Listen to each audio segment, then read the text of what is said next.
4, 3.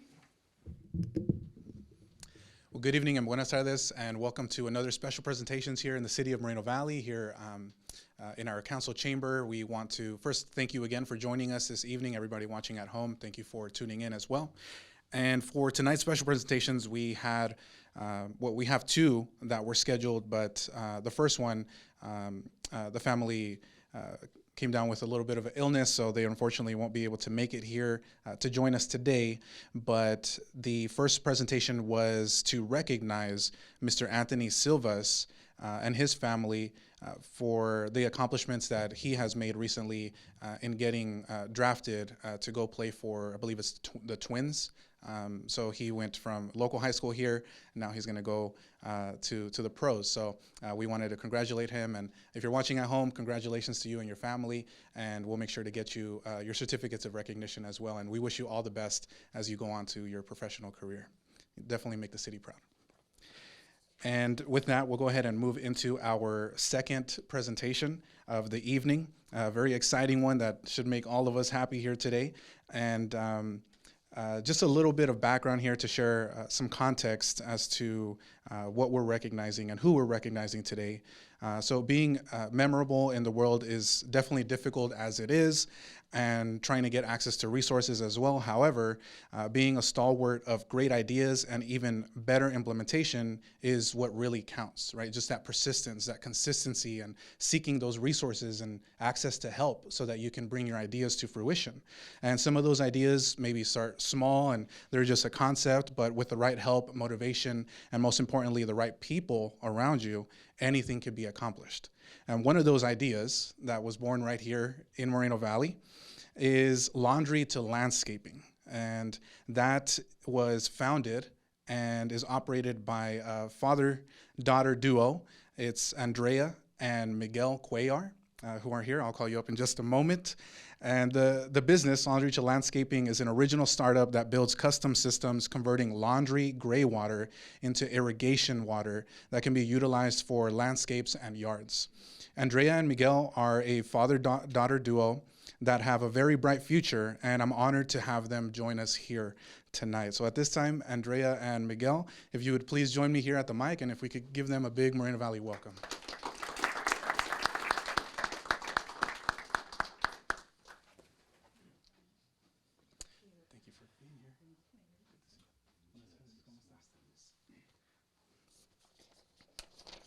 Alrighty, so a little bit more about Laundry to Landscaping. The Cuellars have humble beginnings, with their startup first originating within our very own City Business and Employment Resource Center. You may have heard of it before. I know the city manager and the E-team mentions it every now and then. You know, it's a state-of-the-art and very helpful resource for our community that is completely free. So the Burke, along with their dedication to this startup, gave Andrea and Miguel the confidence to enter into the University of California, Riverside's Opportunities to Advance Sustainability, Social Inclusion, and Innovation, known as OASIS Challenge Pitch Competition. And the competition itself looked to support the growth and expansion of inclusive economic development within the Inland Empire. In total, there were 6 finalists that made it to the final round of the pitch competition on the UCR campus, all of whom represented various sectors of the industry. There was one company that did vertical farming. There was another company that was looking at some technology for trucking, and also spanning sustainable housing and transportation, including the Cuellar's hydro recycling technology. And due to their amazing and well-developed efforts, again, in collaboration with the staff and the employees over at the Burke and Economic Development, they were able to reach the final round, and out of the 6, they received a $40,000 grant to fund their project, fund their idea, their company, to bring it to fruition and scale. So that was really exciting, because only 2 of the 6 finalists actually received the $40,000, and they were one of them. So we're really proud that Moreno Valley startup and company made it and received that funding, because I'm sure that's going to help you significantly, and I'm sure you'll share a little bit more about that when you have the mic. And so with that being said, the City of Moreno Valley would like to congratulate both of you, felicidades a los dos, for your hard work, your commitment with these certificates of recognition that I have here right behind you. I'll go ahead and grab those now.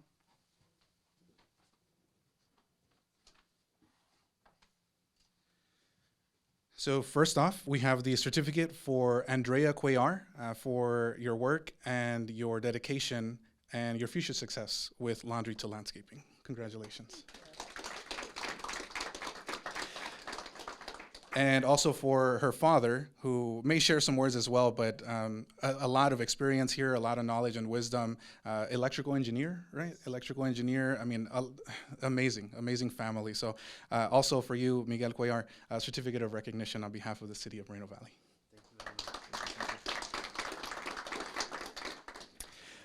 So I'm going to hit the pause button there, and I'm going to turn it over to these two amazing folks that are just right here from the city of Moreno Valley. So I'll go ahead and turn it over to Andrea and Miguel to share a few words. Thank you. Well, good evening, everyone.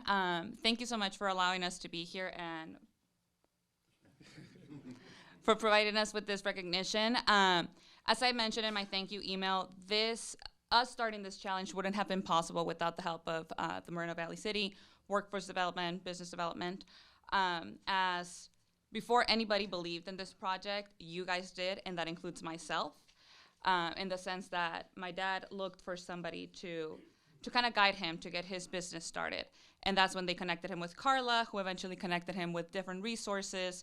And he heard about the challenge, we entered, and that's how we ended up being one of the finalists and the winners. Happy to say at this moment we have been getting calls from investors, people who are super interested in the project, which is in the very starting stages. But it all goes to say that without the resources that you guys provide, none of this would have been possible. And specifically being able to provide resources in Spanish or any other language, I think it's extremely beneficial, and we hope to make you guys proud. Maybe in 1 year we'll check in to see where our success has been from now until then. But thank you guys for recognizing us and for all your resources. Thank you.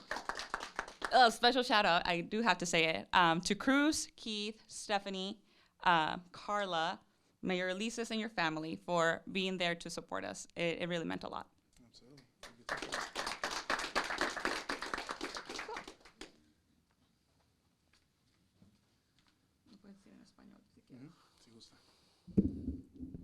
Gracias. Solo quiero agradecer a la ciudad de Moreno Valley por el soporte de darnos a las personas los recursos para iniciar nuestro propio negocio.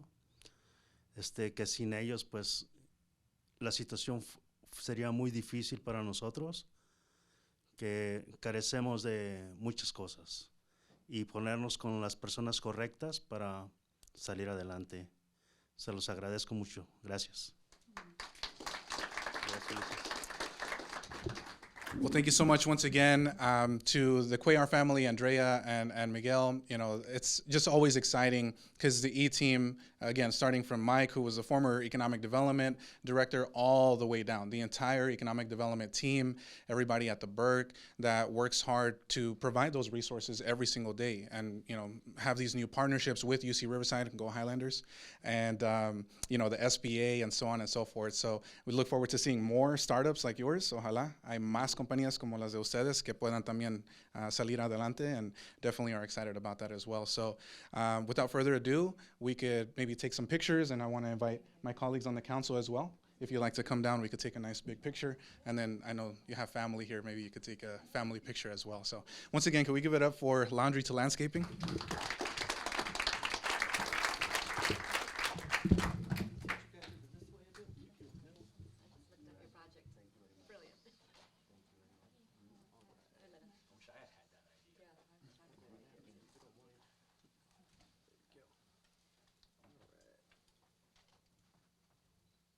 Ready in 3, 2, 1.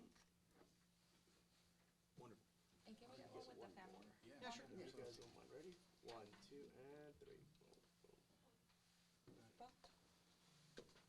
You want us to stay up here? Yes. And we could, yeah, the way you could Yeah. Oh, it's okay. No, this works.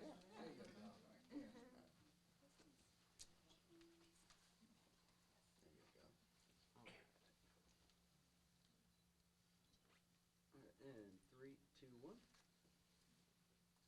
There we go. Okay, one more real quick. 1, 2, and boom, boom. Perfect. Thank you guys.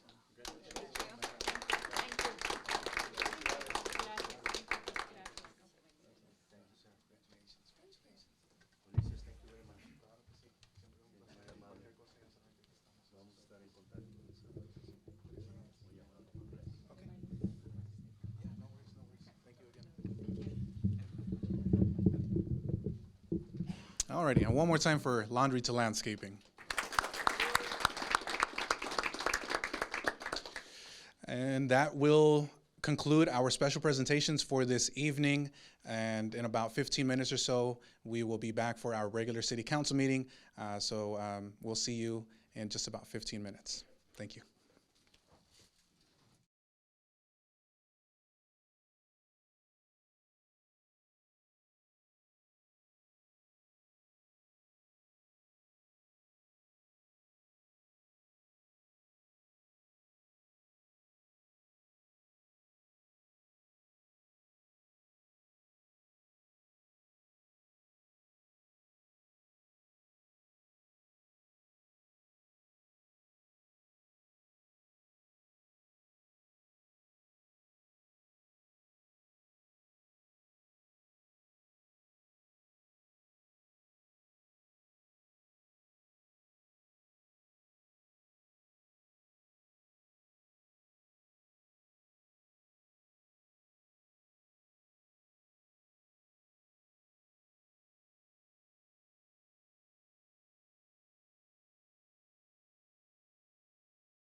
Four, three. Well, good evening, buenas tardes, and welcome to the joint meeting of the City Council of the City of Moreno Valley Community Services District, City as successor agency for the Community Redevelopment Agency of the City of Moreno Valley Housing Authority, Moreno Valley Public Financing Authority, and the Board of Library Trustees, and the Moreno Valley Community Foundation. The City Council receives a separate stipend for CSD meetings. I now call this meeting to order on December 19th, 2023 at 6:01 p.m. We'll go ahead and start off with the Pledge of Allegiance. If anyone would like to volunteer. I'll do it. Mayor Pro Tem will lead us in the pledge, and then please remain standing for the invocation given by Pastor Arturo Macias of Generations Church. Please join me in placing your right hand over your heart. Ready, begin. I pledge allegiance to the flag of the United States of America and to the republic for which it stands, one nation, under God, indivisible, with liberty and justice for all.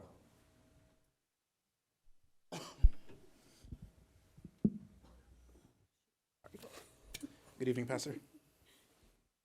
Good evening, everyone. First and foremost, I just want to thank you all for the opportunity to be here tonight. As a 29-year-long resident of Moreno Valley, I'm proud to see the progress that's been taking place in the city. I'm fortunate to live, work, and worship here as well. But what we'll do is we'll go ahead and pray. Heavenly Father, we thank you for this time. We thank you for these leaders as well, Father. We ask that you may give them the courage, you may give them the wisdom that they need to be able to make the right choices for the city and its citizens. We ask that you may protect us as well in this coming year, in 2024, and that you may be with our leaders. In Jesus' name we pray. Amen.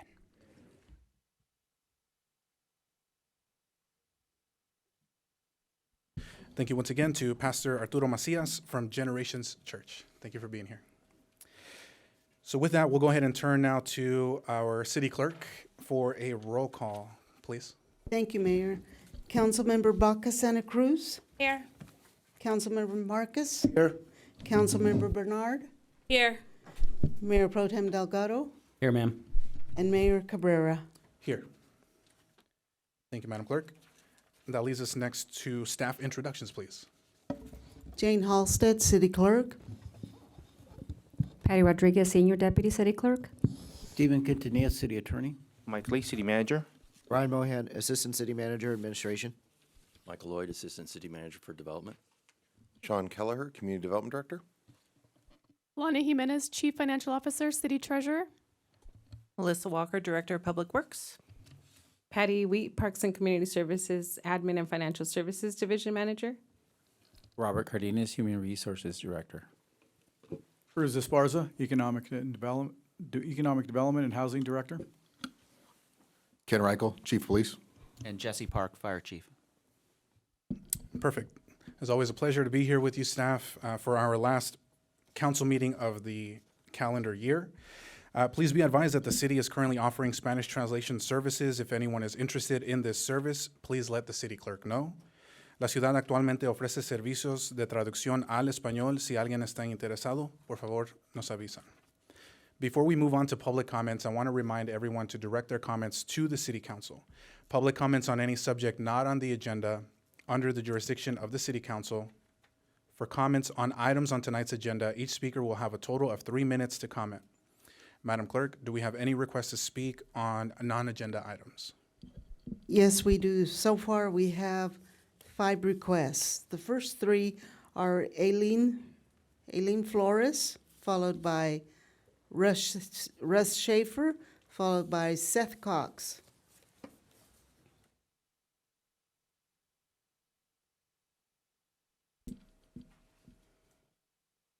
Good evening. Good evening. Oops, sorry. Good evening, Mayor and City Council. I'm Eileen Flores, Southern California Edison Government Relations Manager for the City of Moreno Valley. I'm here to provide information about what SCE is doing to make electric bills more affordable and how you can help. At SCE, we know residents of Moreno Valley face cost of living pressures on many fronts, such as increases in the cost of groceries and rent and electric, gas, and water utility rates, among many other needs. But there are several ways customers can manage and potentially reduce their bills.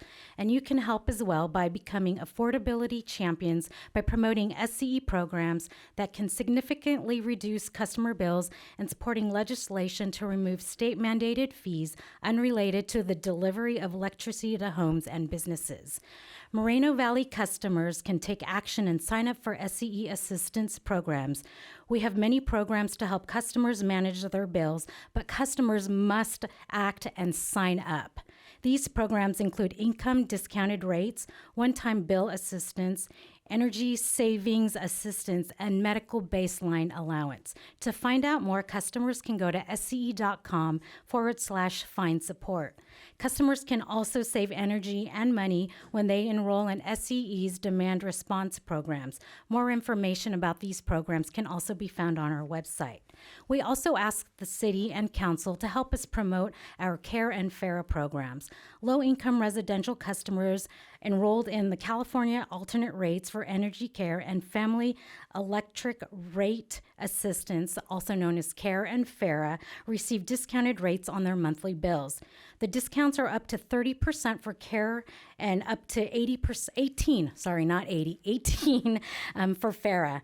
Roughly 1/3 of SCE customers participate in income-qualified assistance programs. In Moreno Valley, there are more than 19,300 CARE customers, representing about 38% of all residential SCE customers in the city.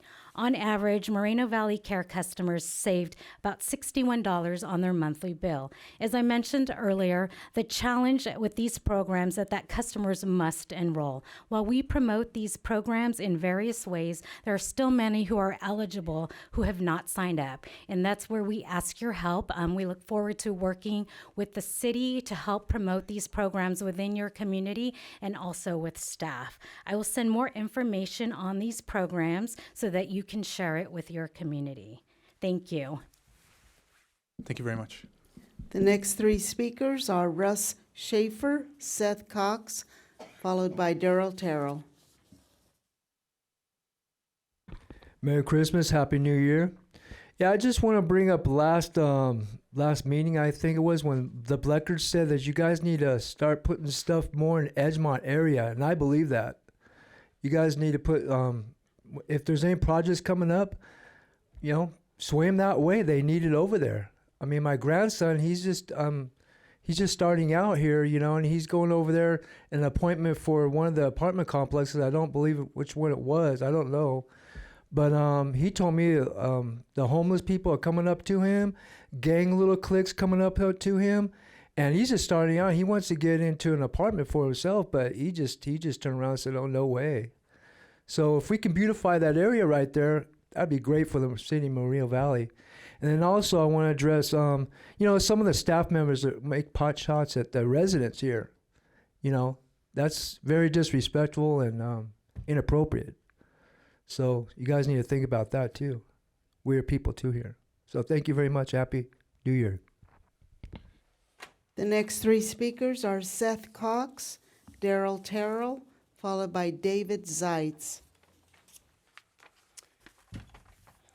Good evening, council, staff, audience. I'm not really up here to talk about issues tonight, except for one. I call it the unhoused. Some people call it homelessness. There's other terms for it. I had the, and again, I'll be upfront. My wife and I support several charities in the Inland Empire. Two of them happen to be here in Moreno Valley, Building Up Lives Foundation. It's run by Julianne Pedroza. And the one I want to talk about tonight is Power Speaks Louder. That's run by Bea Hunter and her mom and dad. I had the honor of riding on the bus on Saturday on their street outreach. It's eye-opening, okay, on what's going on in the city. Most of us, even myself at times probably, we ignore the homeless. We ignore people that make us uncomfortable, okay? I rode the bus and it started at 9 o'clock in the morning on Saturday. We finished up about 3:30, giving out 160 plus bag lunches and 80 something gift bags to people that were in need. I'm not saying all of them were homeless, but they were in need. Couldn't make it from payday to payday. They enjoyed a free lunch, whatever it happened to be.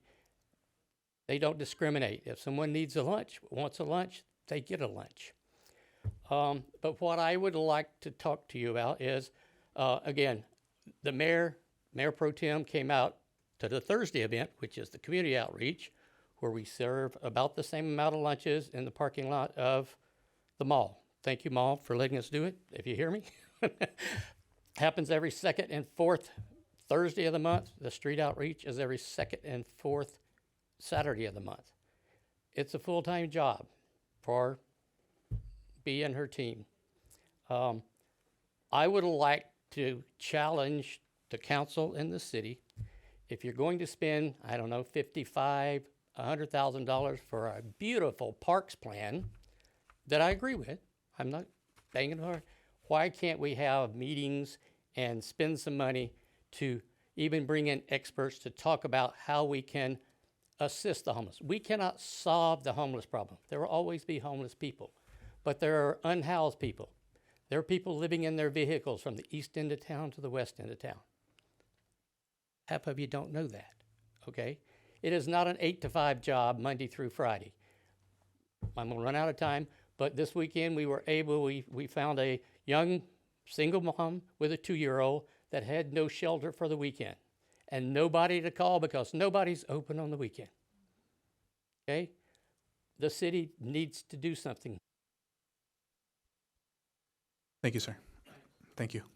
The next three speakers are Daryl Terrell, followed by David Zeitz, and then Bob Palomares. Good evening. I'm not speaking as a planning commissioner, but as a resident. I know this holiday season has been difficult for many of you, our residents and your family. You feel like giving up. The future seems uncertain. Next Monday, we will gather with our family and friends to celebrate the blessing of Christmas. We will celebrate a story that is beautiful as it's simple. The story of a child born far from home to parents guided only by faith and hope, but who would ultimately spread a message that has endured for more than 2,000 years. It is a message both timeless and universal. No matter what God you pray to, or if you pray to none at all, we all have a responsibility to ourselves and to each other to make a difference that is real and lasting. It's a message that can unite all of us.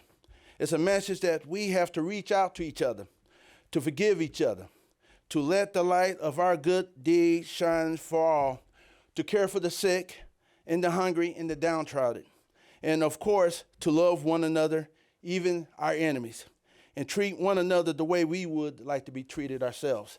It is a message that is grounded not just in my Christianity, but that of you who are Jewish, who are Muslim, the non-believer, Moreno Valleyans, all backgrounds. It's a message of unity and a message of decency and a message of hope that we all need very much today. I want to share a story with you. 232 years ago, when America was nearly born as a nation, George Washington and his army facing impossible odds as they struggled to free themselves from the grip of empire. It was Christmas Day, December 25th, 1776, that they fought through ice and cold to make the improbable crossing of the Delaware River. They caught the enemy off guard, won victories at Trenton and Princeton, and gave new momentum to the beleaguered army and new hope to the cause of independence. Many ages have passed since the first American Christmas. We have crossed many rivers as a city and as a people, but the lessons that have carried us through are the same lessons that we celebrate every Christmas season. And the same lessons that guide us to this very day, that hope endures and that a new birth of peace is always possible. Let us come together as one people and one family to ensure that we are doing everything we can to create a city where the American dream soars for everyone. Thank you. The next three speakers are David Zeitz, Bob Palomares, and Christopher Baca. Good evening, Council and Mayor. It's been a year. I am speaking as a private citizen, not as a commissioner. Last time we were here, there was discussion of trying to help out people with catalytic converter theft. I had made some suggestions. I did some checking into it. It was said that it would cost several $100s to get each car done, which, with my background being a service manager in this town for several years, my suggestion is to go ahead, have small reflective stickers made up, buy the little etch machines, and offer it to our automotive service clientele, or not clientele, but public. I will give you odds that they will jump at that advantage to use it as advertising. The city can supply the stickers, the little certificate, and even the etching machine to have the local shops, your oil change shops, the dealerships, whatever. They'll do it because they'll put it in their promotions that we etch your catalytic free on your next service. They talked about having to register with the Sheriff's Department. I don't see why the Sheriff's Department would even want to deal with something that hasn't been stolen yet. So you give them a small certificate with the last 8 of their VIN on it. They keep it with their paperwork. If it ever gets stolen, then they can give that to the officer when the police report is done. But it's a simple way. You're looking at probably less than $3 a car to have done. Something that you may want to check into. I checked online the stickers. You buy 5,000 of them, they cost you about 10 cents a piece. That's all. You guys have a good New Year's. The next two speakers are Bob Palomares, followed by Christopher Baca.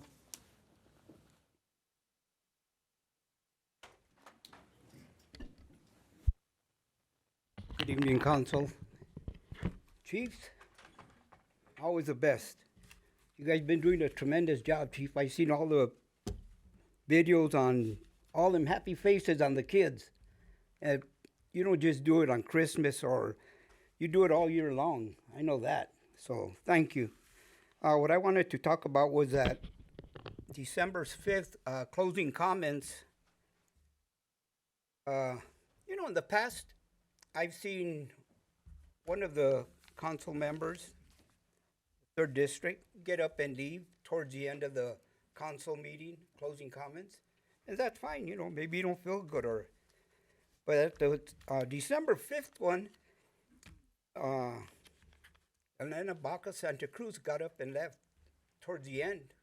She made her closing comments, and the mayor found it convenient to play victim.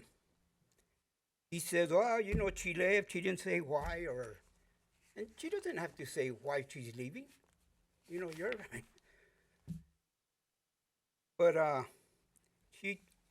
he accused her of the censure and this and that. All of these things that you were talking about, Mayor, and the public doesn't know. A lot of people don't know. They don't know. I'm on ground zero, so I know. Those are things that you brought upon yourself. You didn't accuse any of the other council members that voted to censor you. You just decided to pick on one. And then you say, I wish things could be different. Well, man up. Apologize. When have you ever apologized for the foul language you used about her mother? But I know you won't because you're not a man. You know, it takes a man to do that. But, you know, you're always claiming that all the things you have, or that actually you said that Elena, and the years that she's been on the council, which I think is 2, that she should do more for her district. What did you do for your district in 4 years? What you've done as mayor is you're trying to take the credit for everything that the prior council has accomplished. You've done that. I've heard you. You built the skate park, of course. But, you know, you should man up. Start the new year right. You know, if you want to succeed, do that. Maybe more people will appreciate you. Thank you. The next 3 speakers are Christopher Baca, Pete Bleckard, followed by Roy Bleckard. Good evening, staff, community, elected officials. Just to piggyback on what Mr. Palomares said, we all know our mayor is a big crybaby and he's also a lame duck. But anyhow, I'm here to talk about 2 issues. One of them is someone mentioned about our nonprofit and our homeless. I've been out there handing out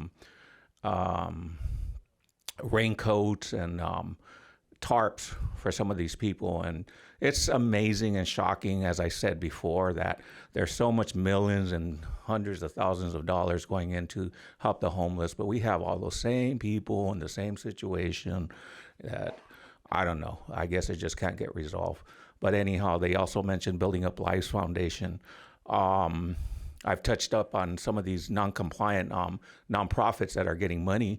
You know, Building Up Lives Foundation is, you know, she sells the stuff that she gets that she's supposed to be donating. As a matter of fact, she just had a sale Sunday, and she's going to have one. Everyone can go over there and see her business practices. Behind that Arco on Hemlock, she has a store there, and she's going to be selling all the merchandise that was donated to her. And apparently she's in the market for buying herself a luxurious home. I helped her fix a donated RV that was supposed to be given to the homeless or used for the homeless, but she sold it. She sold it and made profit off of it. But anyhow, on the other point, the grants that are coming in, I'd like, they mentioned bikes. We really need to show this community that we're working toward a cleaner environment, which includes a lot of bicycle lanes. You know, the staff have done amazing jobs with our bike trails and all of that, but they're not respected because people don't know what they are. People see those green bicycle things on the floor.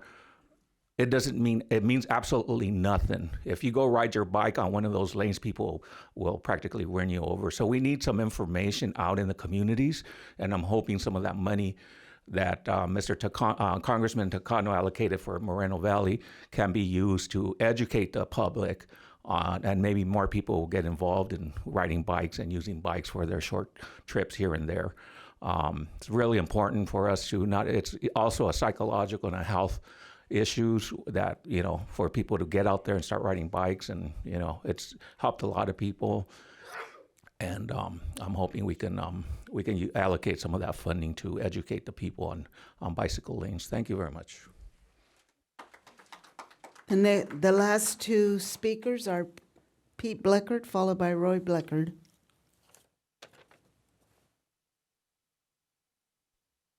Well, I'm going to talk about what happened a couple weeks ago.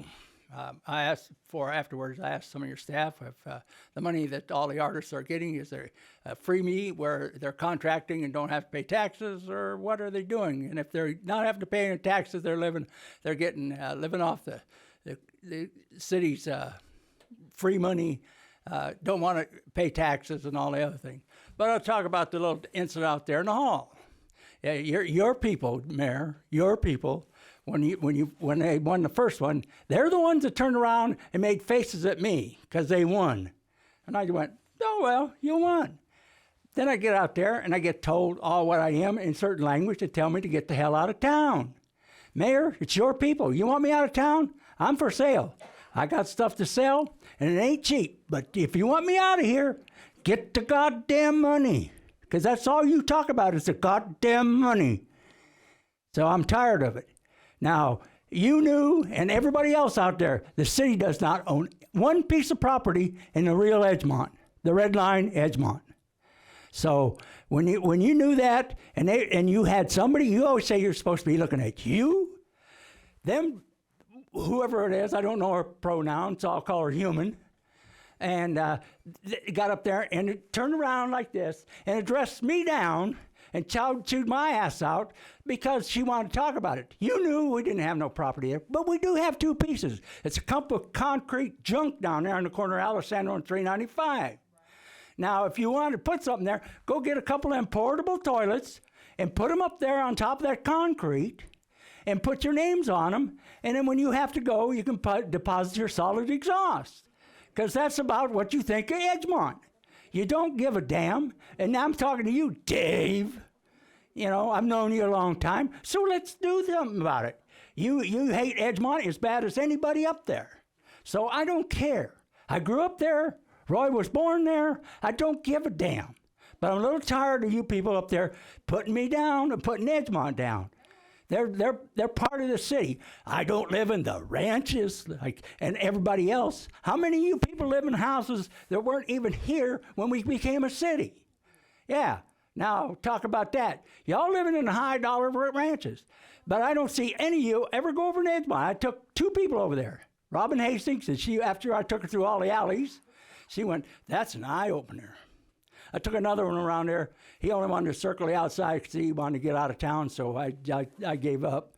But, you know, that's the way it is. But, you know, it's sad. But at least you got to stand. I parked your truck right on top of the tunnel where all the water goes through Edgemont. So at least you got some history made. The final speaker is Roy Bleckert.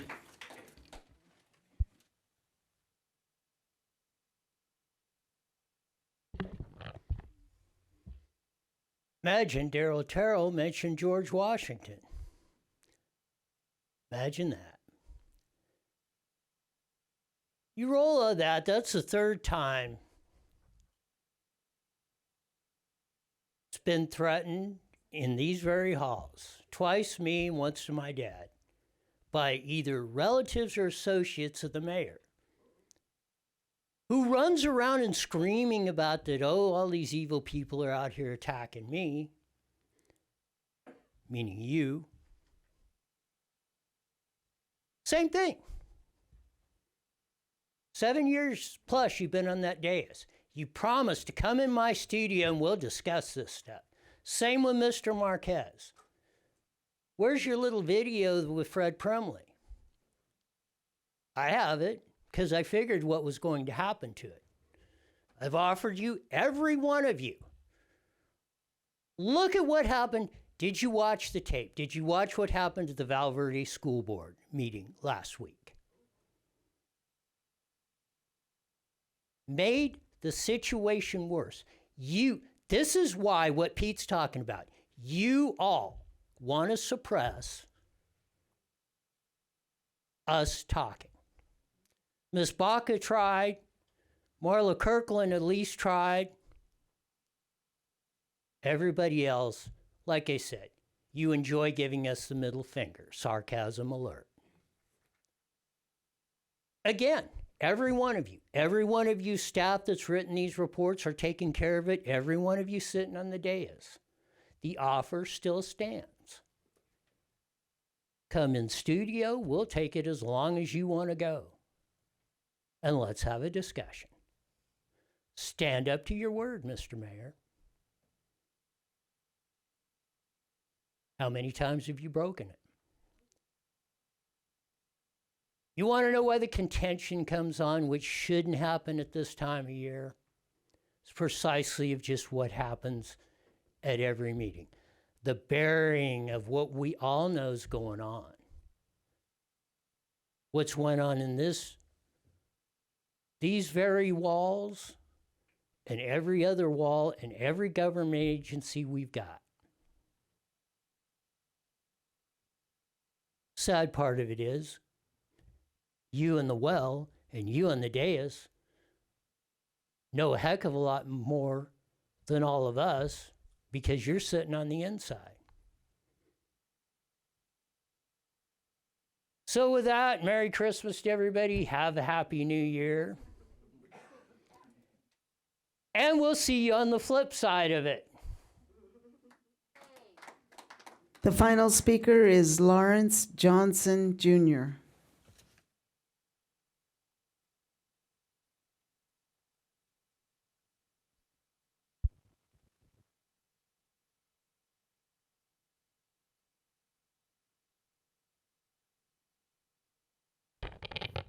Good evening, all. God bless everybody. Merry Christmas.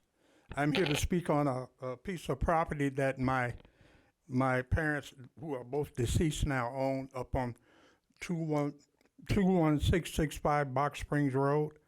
Excuse me, sir. Can we pause the time just for a second, see if we could lower the podium for him, please? Yeah. Just to help you out a little bit.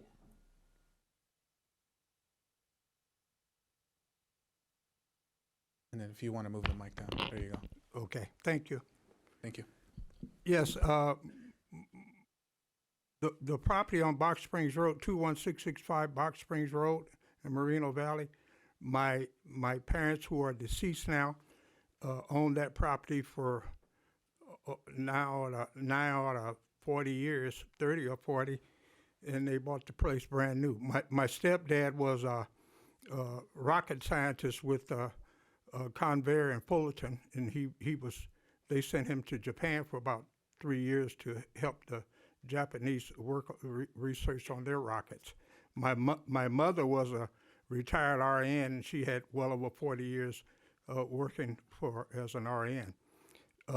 I'm here to maybe find out, because the place has been up for sale now my mom's been gone about 2.5 years now, and the place has been up for sale for about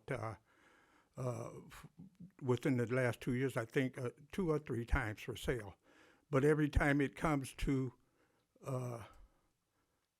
the point where it's going to be, the sale's going to be final, something comes up with the city council denying permits or just denying the sale, period.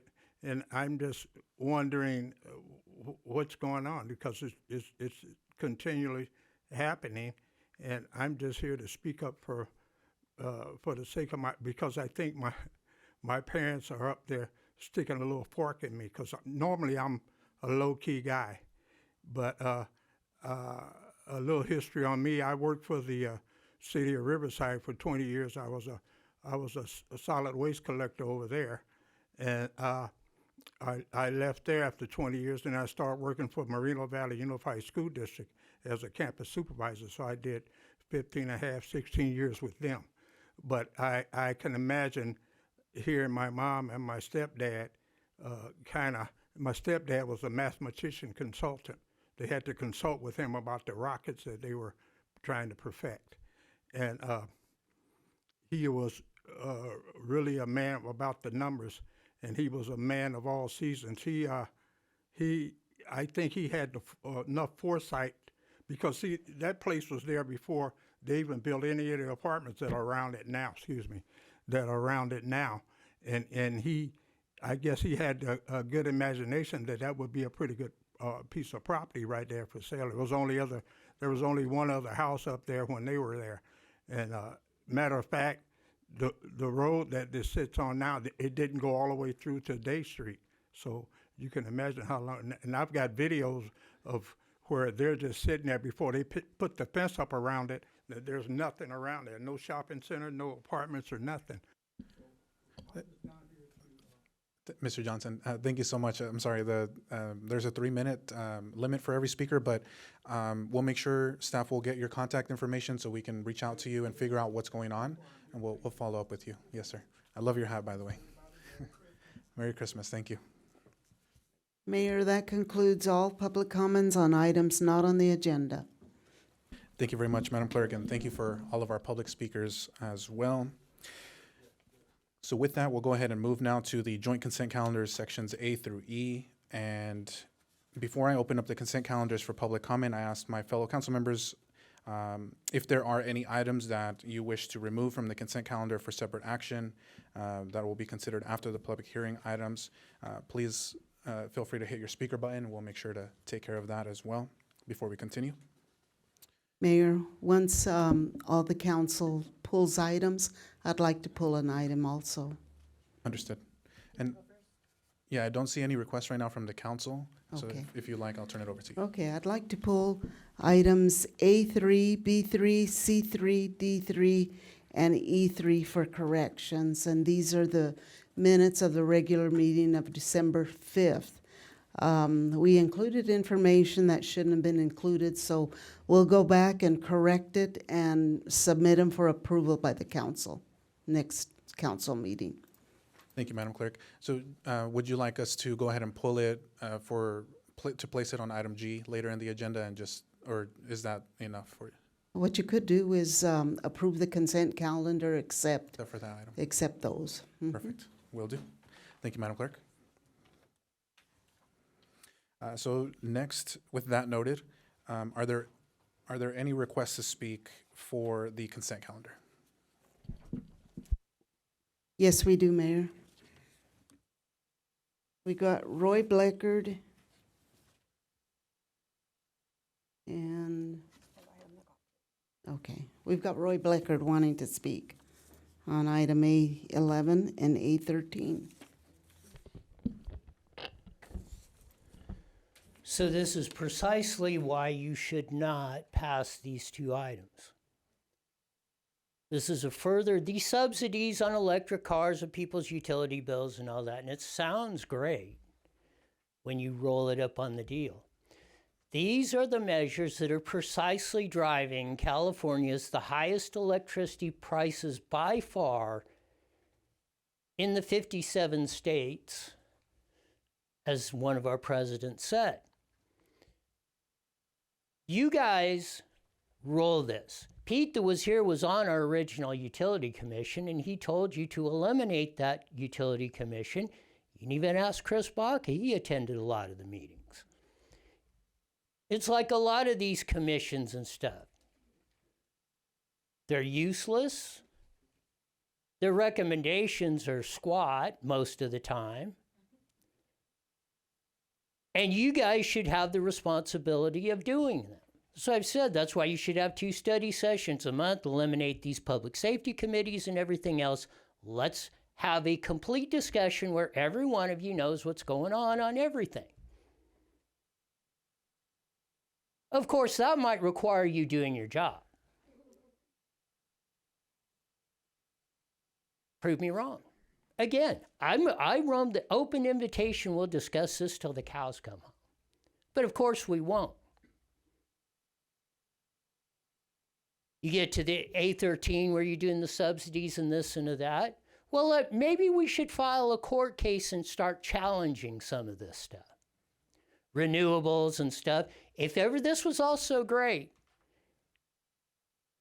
why is it driving our energy prices where people can't afford that? We didn't have this problem as anywhere near what it was 10, 20, 30, 40, 50 years ago. Sounds great. It's like the young lady paraphrasing and went to college and said, you know, she's getting a 4.0 and she's studying like crazy and she's for taxes and she doesn't like her dad who's not quite on that training. He says, you know what? She says, oh, yeah, what about your friend that's got the 2.0 average? Oh, yeah, she parties and everything and goes through that. He says, well, why don't you go to the dean and say, why don't you take my grade point average down to 3.0 and raise hers up to 3.0? And she says, that's unfair. I worked hard to get that 4.0. I studied. She's out partying. When it affects you, you pay attention, and it hits home. When you think you're taking it from somebody else and giving it to somebody else, what you're doing is creating a dependent class instead of a class of people like we used to be that had the gumption. You could be what you wanted in the USA. Mayor, that concludes all public comments on items on the consent calendar. Thank you very much, Madam Clerk. I appreciate that. So with that, don't see any requests still for any pulling of any items. And thank you once again, Madam Clerk, for the clarification on items consent calendar A's through E, item 3 specifically from A to E. So at this time, seeing as there's no more comments, I'll entertain a motion to approve the consent calendars except for A3, B3, C3, D3, and E3. So moved. Second. Okay, there's a motion and a second. Please vote.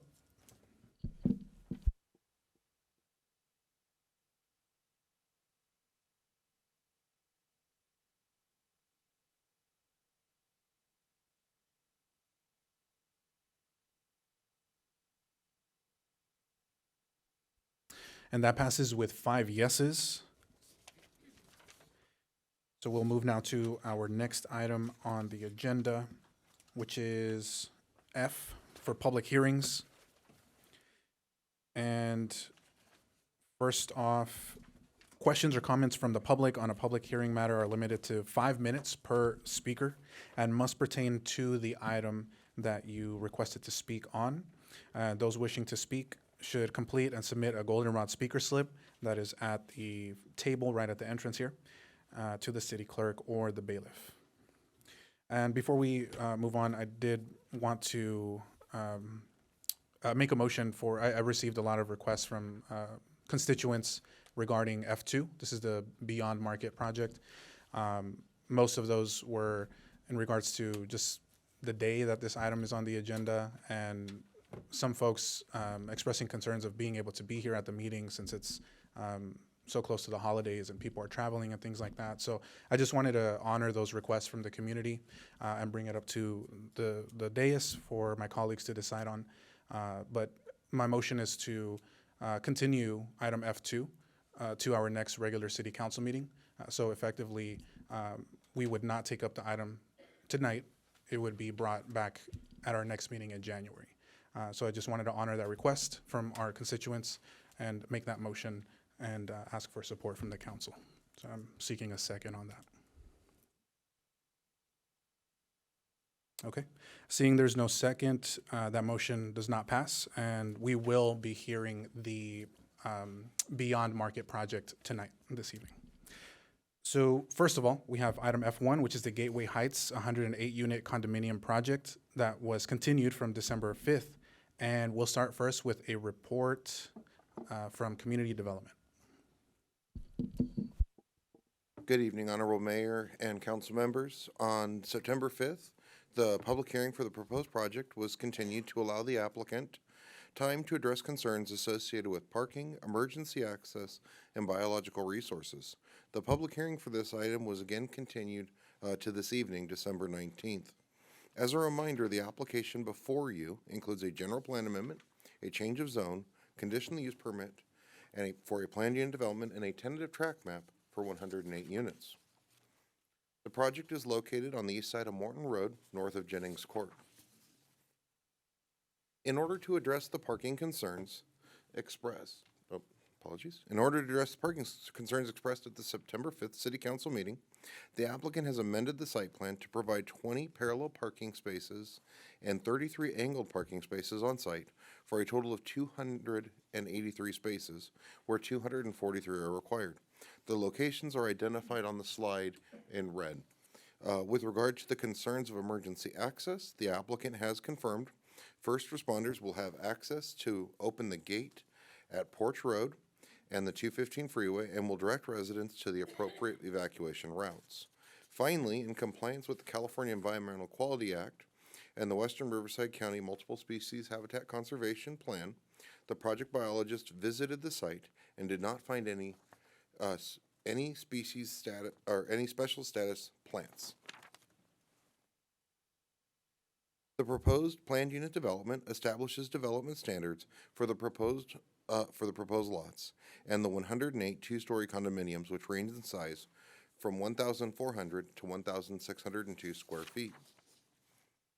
In addition to public open space, which is proposed as part of this project, the applicant will also be constructing master drainage plan line B and a 0.89 acre park, which will be accessible to the public but maintained by the HOA. The planned unit development document outlines some of the uses of the park, and we will look to the applicant in his presentation to share those with you this evening. The applicant has proposed two different building elevations, farmhouse and Santa Barbara style, which complements the existing surrounding residential development. As a reminder, on June 8th, the Planning Commission unanimously recommended the City Council approve the project, and therefore staff recommends the City Council also approve the project with the proposed resolutions and introduce the proposed ordinance. Thank you, and I'm available for any questions. Thank you very much, Sean. Appreciate the report and the updates there. At this time, are there any questions for staff before we move to public comment? Seeing none, Madam Clerk, do we have any requests to speak on item F1? Yes, we do, Mayor. We have 9 requests so far. I'll go ahead and call 3 at a time. Russ Schaefer, followed by Andy Gildor, followed by Jillian Horvel.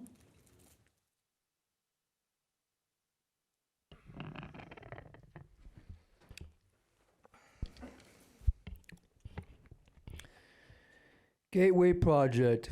This project is a 108 detached lower house condo in Moreno Valley, which is on the western side. They range from 1,400 to 1,600 square feet. This is a nice project. And you have some $1 million homes in that area, which is good news for those owners. It would possibly bring equity in those homes and for the city of Moreno Valley. But then you have those few residents that don't want the project. But most of Moreno Valley are for it. It brings growth to our city and homes for people that want to buy a condominium. And this is just a perfect area for it also. And it brings jobs for our local union, and I am in favor of this project. Thank you. Next 3 speakers are Andy Gildor, Jillian Harvell, and Stacia Harbert.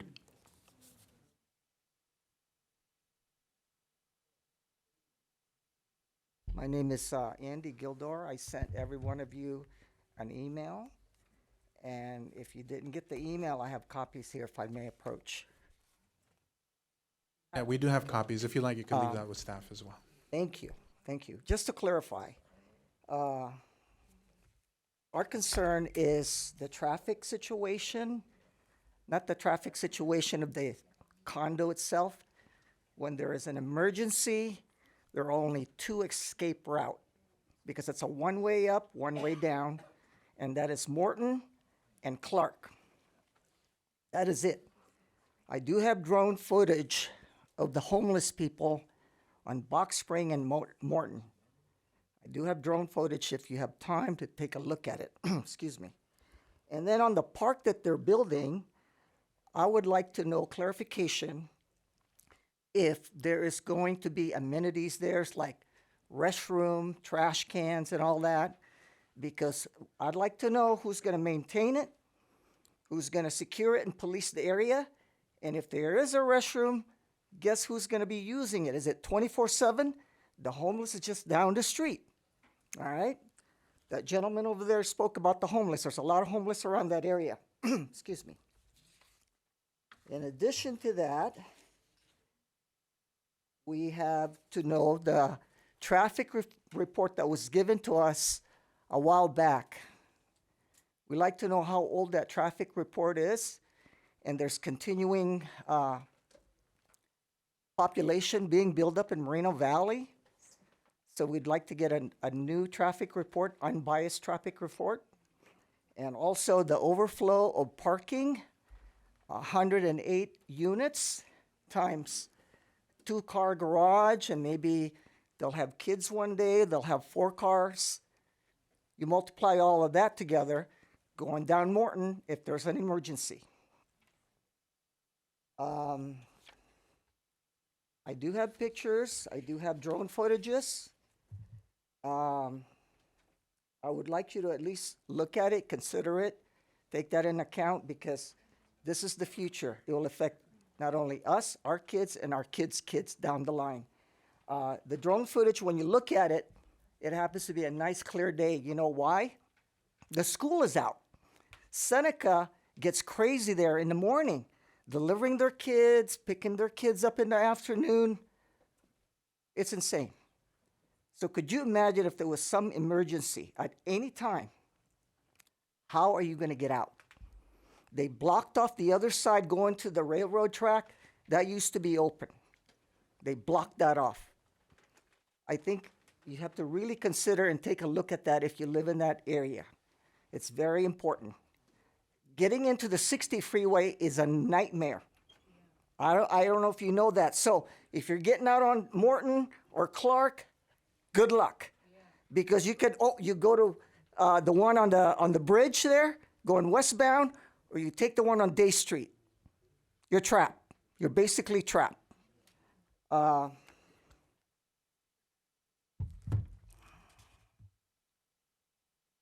vehicle parking I spoke about, if there's an overflow, where are they going to park? They're going to move it somewhere on street sweep days, and then they're going to move it in our neighborhood and then move it back. How's that going to work?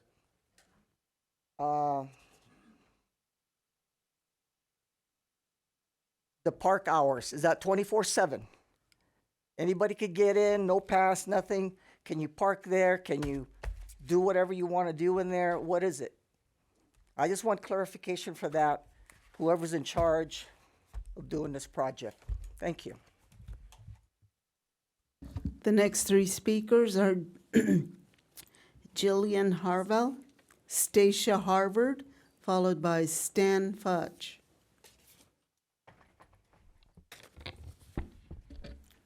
Evening. I think that the Gateway Heights project is in a great location for starter homes for young adults like myself. Giving land to Riverside County Parks is great for people who like to use the trails. And developing this land would clean up the area, lessening dumping and homeless encampments. And that's all. Thank you, guys. The next 3 speakers are Stacia Harvard, Stan Fudge, and Stacy Soriano. Hello, my name is Stacia Harvard. I am a resident of the area. This new development is exciting to me. While still preserving, they're creating a living environment that would be an asset to our community. The trails are important, enhancing the property values of the communities by connecting them to the open space areas everyone can use. Spending time outdoors on the trails provides social benefits by providing opportunities to see your neighbors and create new friendships and develop community connections and pride in our community. Our community needs more safe places to live, and I feel that this is going to be exactly what it needs. Thank you.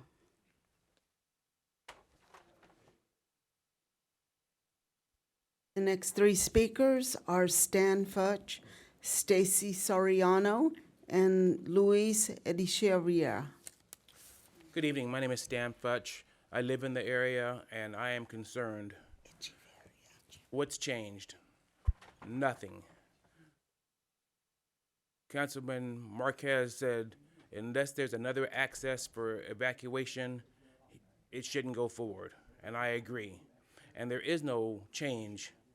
If there's an emergency And you say the fire department will open that gate when?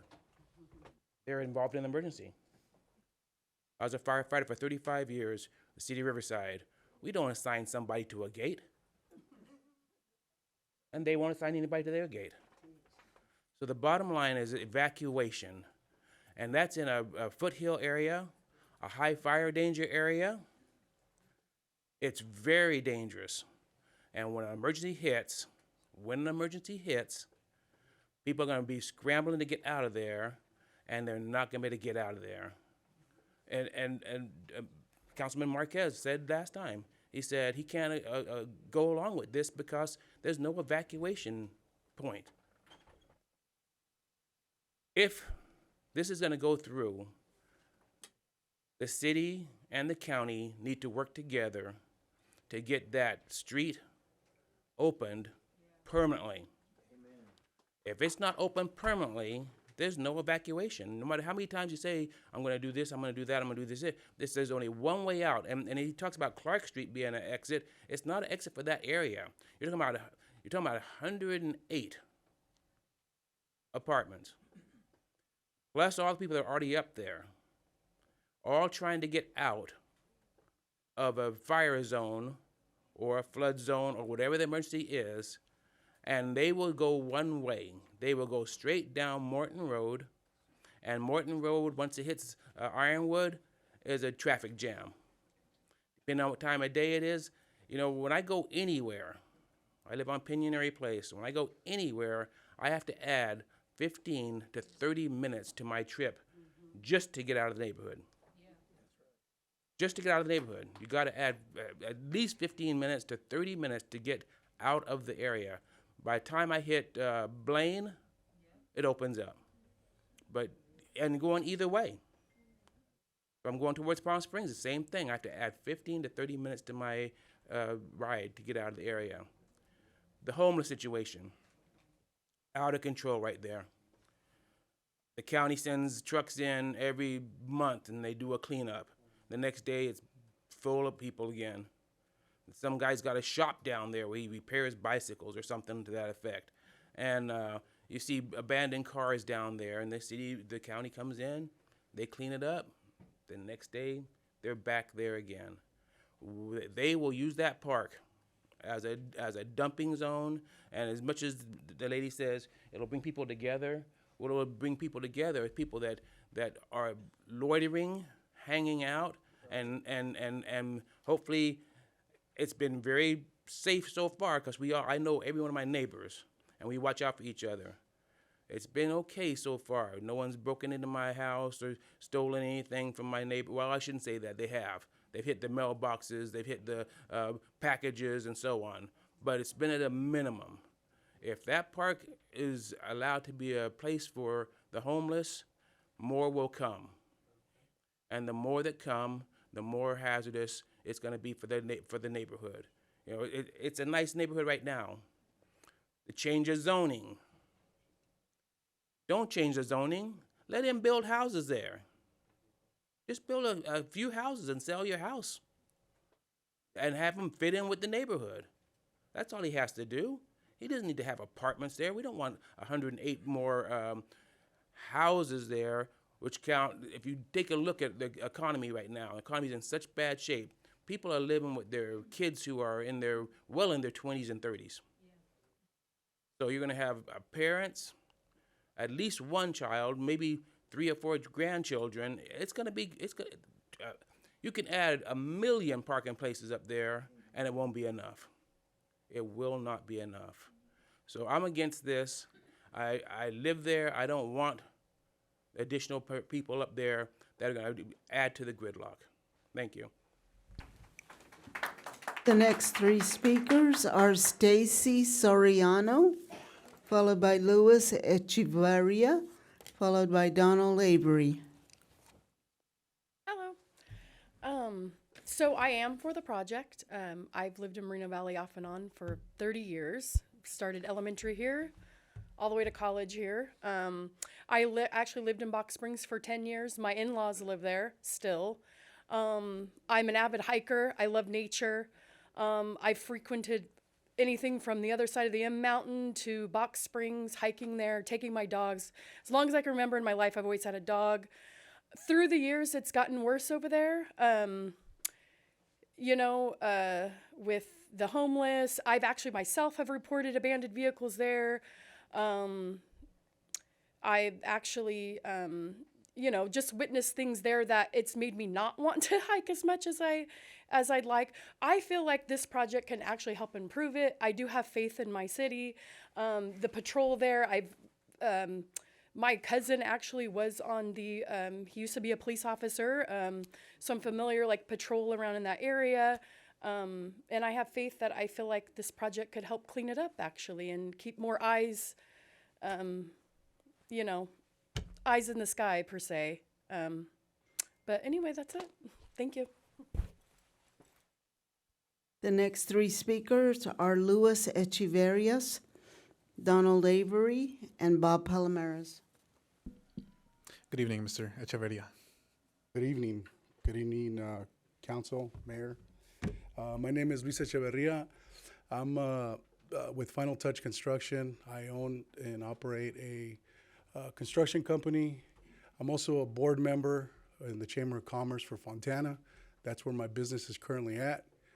So I know a little bit about construction. I know a little bit about projects, and I know a little bit about these types of meetings and things like this.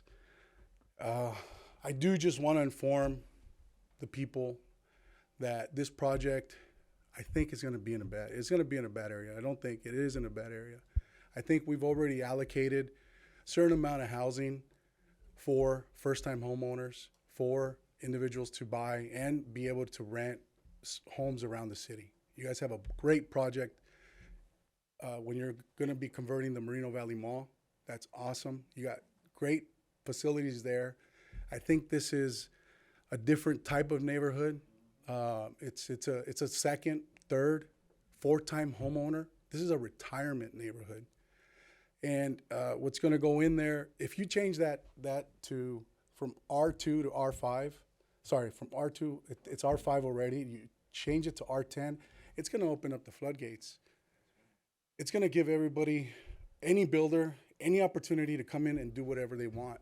Your power's gone. So the project is going to, if it changes to that, the value of the home is not going to be there. It's not going to be there for us. You're here to protect the people. You're here to protect the current people in the city and look out for them. I hope that you do that with this project. We're concerned about, and it's good. It's a great concern. Fire. We're right next to a hillside. It can catch fire. There's one way in, one way out. If you open up another area, if you add more lanes, do something else, that can change things. If you do that first, that can change this project. It's about planning. It's about forward planning, making the right decisions. There's no trails there to hike. There's nothing there to hike. If you go hike, you're going to run into some people that you may not want to run into. That's right. And then those people are going to go to that park and take a shower and take that park over. You just got to think about a lot of stuff that needs to be thought about before this project goes any further. I myself looked into this neighborhood. I love the neighborhood. I want to retire here. I wanted to open up a satellite office over here. If this project goes through, there's no way I'm going to stick around that neighborhood. I can't. I won't have peace of mind. I'll be worried. You guys don't want to be in an area where you don't have peace of mind. Like I said, I'm all for building. I'm a builder. I'm all for it. I'm all for people having a place to live, having a place to. I was a first-time homeowner once. I know what it is. I know how it is. I know where I started and where I built myself to be at. And I just wanted a good, quiet place to say, you know what? I'm done. I'm happy. I'm grandpa. Come visit me now. My grandkids can go outside and play. I won't have to worry about it. If this project happens, I don't know if that can happen. Thank you for your time. And I hope that you do the right thing for the people. I'm sure you will. It's a hard job. It's a hard job. You guys have a hard job. You have my respect. Appreciate you guys. Thank you for your time.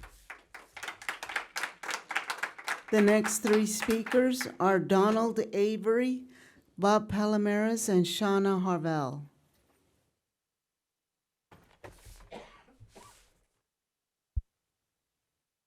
Good evening, Council. I'm Donald Avery. I live in that area. I'm opposed to this situation being taken place for numerous reasons. Before I get started, because I'm sure a lot of people here are not aware, this right here, I had some other copies. I didn't bring them all, but you guys got email of this. So I'm just gonna let you take a quick look. This is the homeless encampment right on the corner of Morton and I don't know if you guys know, that's how many homeless people right there. So they're not telling the whole story. These people are gonna move out there, they're gonna do everything right there. No plan in place for that park to be able to move forward. And Mr. and to Avery, be I able to- don't mean to cut you off, but just Okay. if you're I'm not sorry. speaking into the mic, the folks at Okay. home won't be able to hear. There's no plan in place to prevent these people from moving straight to that park. I see them over on the mountainside all the time. And so this was just something that didn't come out real clear, and it's last minute, so it's kind of hard to show, but I will bring something better next time. I thought it would come out better when I Box Springs is a notorious street for traffic. As they explained, trying to pull out from Morton, don't try to leave anywhere between 6:30 and probably 9 o'clock. It's terrible to pull out, even in the case of an evacuation, emergency. And I did hear that they did an upgrade on parking spaces. I heard the gentleman say that they did upgrade parking spaces there. Listen, I live on Jennings Court, and for sure, I moved in there. It's a nice area. We have half-acre lots. The demographics of the homes that they want to put there do not match at all, and it's going to flood our neighborhood with cars that don't have adequate parking in that facility. The CC&Rs are not going to allow them to park their wrecked cars, their beat-up cars that don't run. And our street, you could probably park 5 cars in front of just my house. And every night, there's no cars parked in front of my house. I bought that place to have a big lot, to be able to keep my cars all in the gate, and so the neighborhood looks nice. And so, you can go down some neighborhoods and it's full of cars. And so we purchased half-acre lots over there for the purpose of being able to have a nice street. And so evacuation, I heard the gentleman said that they may open up in case of a emergency evacuation. Well, if you're familiar with that street that goes all the way back around to that, a fire could break out on that mountainside. You won't even be able to go that way, or you may be able to go towards that gate. What if they don't open it? Now you're trapped by a mountainside that could be on fire that will brush right to that exit over there. So if a project like this move forward, then it should be thought about to open that permanently. Still not adequate enough for Morton, but that would be another exit. We're not 100% opposed of a project taking place there. We're just saying build something that would pretty much match the demographics. We're not saying you got to go with R2, but R10 should be out of it. No way to go with an R10. I'm sure some of you guys got nice homes. If you had an empty lot behind you, you don't want somebody to put 1,200 square foot home on. We've got 3 to 5, 7,000 square foot homes on our street. It just doesn't match. But I heard a lot of people speak about Edgemont. I think that's the perfect place for this type of development. There's a lot of homes empty lots over there where people could go over there. That developer could have his way. He could build 500 units. It's the right demographics for a project like that. Morton Road is not the adequate place for this development. We're opposed to that. We hope that you guys will go up again and reconsider that there's a lot of problems putting that project right there. Thank you. The next three speakers are Bob Palomares, Shauna Harvell, followed by Roy Bleckard. Good evening again. You guys got a tough project here, but you know, I'm in favor of it. The last time we had the meeting and this came up, my concern was that Morton Road. But then one of the council members had mentioned the side streets. I went up there and sure enough, they're there. You can get out of there. I mean, you know, sometimes we just don't want change. We want to stay, but I heard one speaker at the last meeting saying that, you know, when you buy up in those hills or something, you know, eventually something is going to go there. No problem. And here it is. And, you know, the thing is we need housing. And, you know, you're the guys that have to weigh everything, but we're in need of housing. And I know you're going to make the right choice. And if you do, well, you know, let's build more homes. We need them. Thank you. The next two speakers are Shauna Harvell and Roy Bleckard.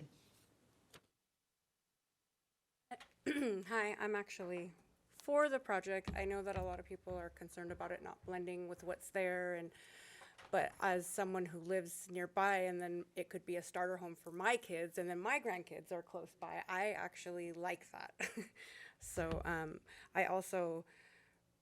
I used to walk the trails there. I don't anymore because you can't, because it's too scary. And I think someone else had said something about she trusts, you know, the city and planning to take care of what's there. And so if they build, I really do think that it will clean up the area a lot. Thank you. The final speaker is Roy Bleckard.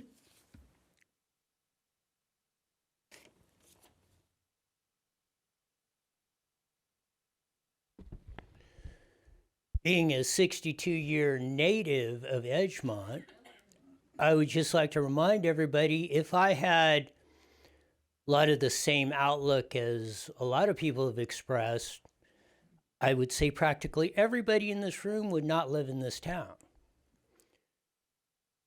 So let's address some of the problems here in the 4.5 minutes.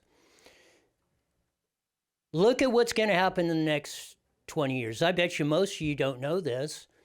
The Inland Empire area is now the second largest metro area in the state of California at about 5 million population. LA is the biggest at 10. In the next 20 years, LA is going to go down to 8 million. We are going to go to 7. Where do you think they're coming from and going to? They're coming here. They're coming all over this area. The question we have before us is, what are we going to do and how are we going to house them? And are we going to give them the opportunities that they had, like I had when I was growing up, and everybody in my generation had? Or do you want them to continue to have, as the gentleman showed in the pictures, with the vagrants and everything that's going on, and we don't have to get into that? We all know it. It's not debatable. We have to make some tough choices. Let's deal with some specifics. How many of you came up here and said, you know, why don't we open up that corridor going through Pigeon Pass, through the dump and into High-Road? 6-lane road was proposed in there that would have eliminated a lot of this traffic. A lot of people, maybe even the same ones, come up there and said, no way. Now we're complaining about the traffic. How many of you have been down to the County Board of Supervisors or anywhere else? Or who have you voted for? In our elections, as our leaders, not from here to the State House and the capital of California. All of these problems, like I talked about the electricity prices, the energy prices exploding, and everything else. It didn't start with this project. It didn't start with any Pacific project. It does that. Now, I will crack on the staff and you guys, you know very well as much as anything. I will say this. This staff and most of the city of Moreno Valley will not let an unsafe condition go around. If there's something or concern and you bring it to them, it will be addressed and come up with a solution. So I'm not worried about the specific public safety problems of that. What I'm saying is the focus of that. Whether this project goes or not, most of the concerns of the citizens that came up here and said are not going to get solved. Bottom line, they didn't start yesterday. They're not getting solved. You want to talk about vagrancy? I've said it, Prop 63 that passed in 2004 with Gavin Newsom and the stuff when he was mayor of San Francisco. $27 billion has been spent just on that. That was Tax the Rich White Boys Act. Go look it up. Was supposed to fix homeless and vagrancy by 2009. Nothing. It's made 10,000 times worse, and now we're going to put $20 billion more into it to perpetuate the same stuff instead of fixing the issues like we're talking about. It's the money that gets wasted, misappropriated from Measure A to the RCTC Commission to everything else. You want change, you want this stuff fixed, you want a community you can live in and be proud of, because just that little example I'm telling you about what's happening in the shift of population in California, us in the Inland Empire, and specifically us in the city of Moreno Valley, got a really big decision to make. Because we can be the economic powerhouse of California, which is the economic powerhouse of the United States, which is the economic powerhouse of the world. You can either put in the policies that's going to make our communities safe, that's going to give economic opportunity, that's going to give, like people have talked about, your kids and grandkids a better future. Think about it. How we participate collectively in our public policy, from elections to participations in these boards and these meetings. I invite everyone that's sitting in here to not stop here today, to be down at the County Board of Supervisors, to be at your school boards, to be at this city council, and let's work this thing out for the betterment of everybody, because that's how it's going to get solved past this project. We have one final speaker, Christopher Baca.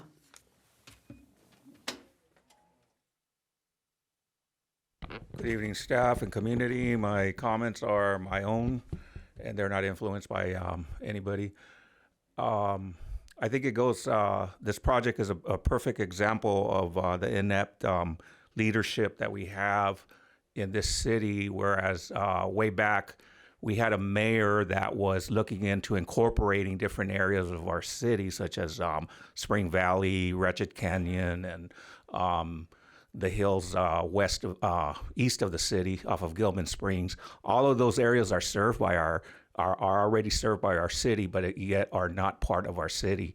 They're not incorporated into our city. In this instance, this project is right on the borderline of our city limits. And to the west, we have Coney Land, and then a couple miles down is Belvedere Heights, which is within the city, incorporated city of Riverside. You know, this city should be considering, before they start building up in those areas, considering incorporating those areas and having Caltrans maybe even put a direct off-ramp right there to that area, or put a bridge over that. That used to be our shortcut to get around the traffic jams. That used to be our, suddenly it's blocked off, and it's just amazing how this city, or this current leadership, our previous leadership was working on incorporating and opening up Spring Valley, which is out north of Pigeon Pass. Why don't we have a road going out there? Why don't we have better roads going out? Wretched Canyon ends, and it turns into a dirt road where that should have been improved a long time ago to go out into Redlands Boulevard. But why? Because of the NIMBYs, of course. Davis, the old Davis, up by the lake.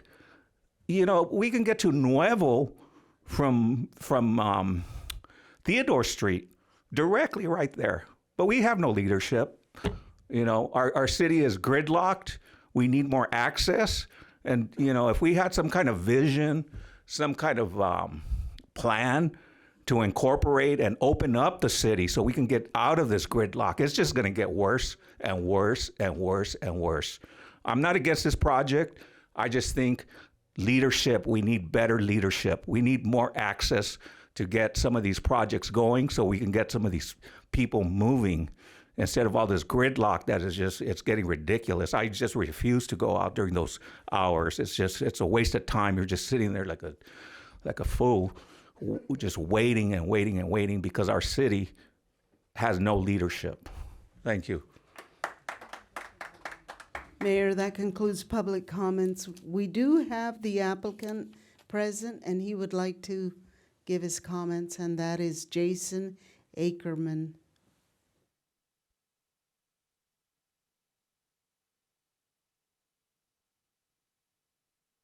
Good evening.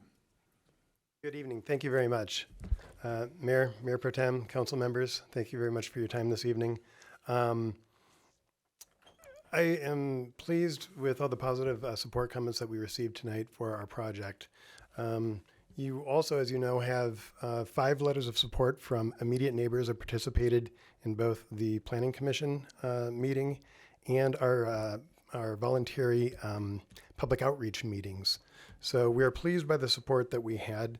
At our September 5th meeting, there were 3 items that were discussed. We heard comments from the dais and from members of the community related to parking, emergency access, and biological resources. And we spent several months really drilling down on those issues. And I would like to I have my technical experts here this evening to speak to these issues. If it's okay with you, I'd like to invite them up to speak to the parking issue and the emergency access issue. Okay, so I think, why don't we do parking first? Sandipan from Translutions prepared our report. Thank you. And just a procedural question. Is there any time limit for the presentation? I know sometimes there is, depending on the project. That's going to be up to you, Mayor. But we have no time limits in our policies. Okay. Well, there's 5 minutes for those who want to testify. Your Honor, we will be as brief as, or Mayor will be as brief as we can. And if we need separate comment cards for each of my technical experts, we're glad to do that. Thank you. Good evening. My name is Sandeepan Bhattacharjee. I'm with Translutions. I'm a registered traffic and civil engineer in the state of California. We looked at the parking demand for this project 3 different ways. We looked at it based on city code. Using city code, we looked at what would happen if half of the units were 2 bedrooms and half of them were 3 bedrooms, or if all of them were 3 bedrooms. And then we also looked at national surveys, which is published by the Institute of Transportation Engineers, which has this manual called Parking Generation. Now, based on city code, if half of the units were 2 bedrooms and half were 3+ bedrooms, the parking demand, the total parking demand would be 243 spaces.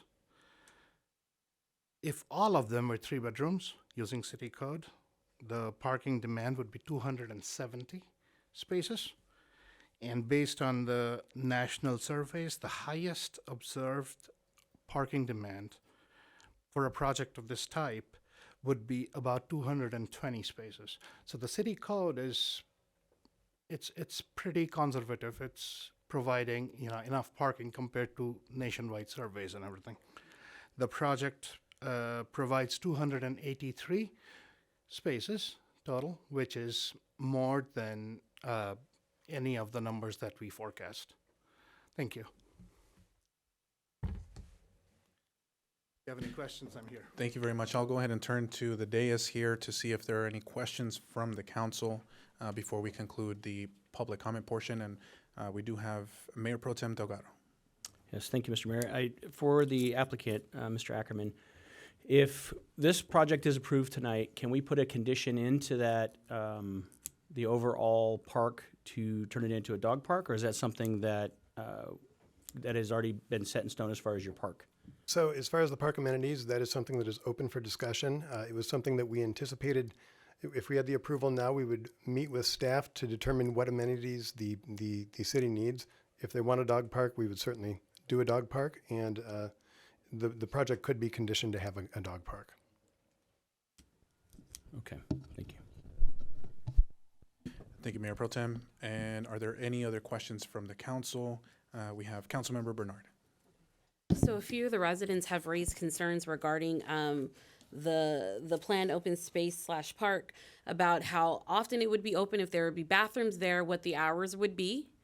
And I also have a question along with that would be, because they are concerned with the homeless population, is there going to be security, private security along the property also?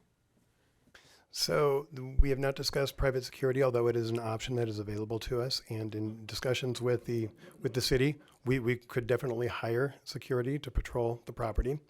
In terms of the details and hours of operations, that's something that we would work with the city on and abide by, yes.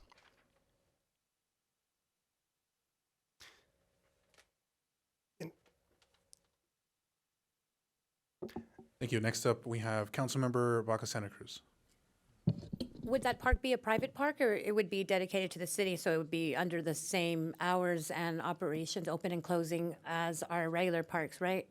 I'm seeing.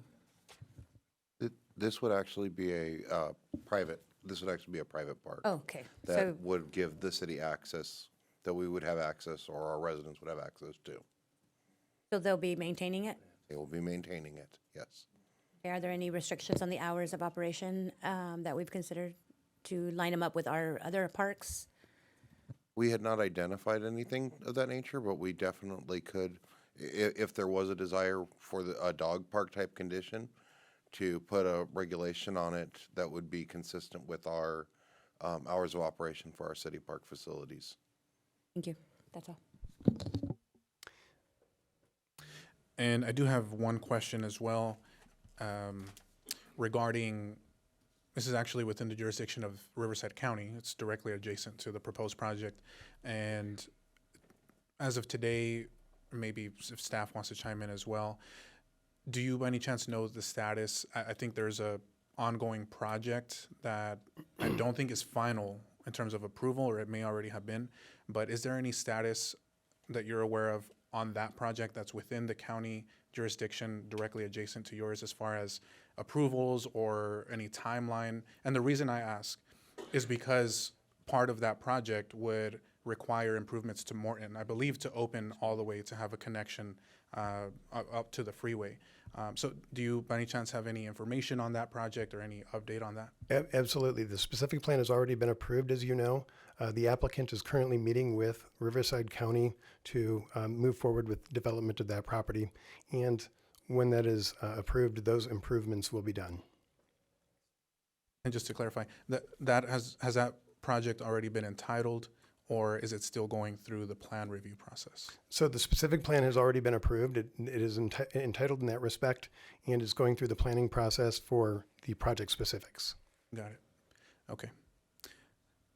That's all I had for questions, and I don't see any other hands raised at the moment.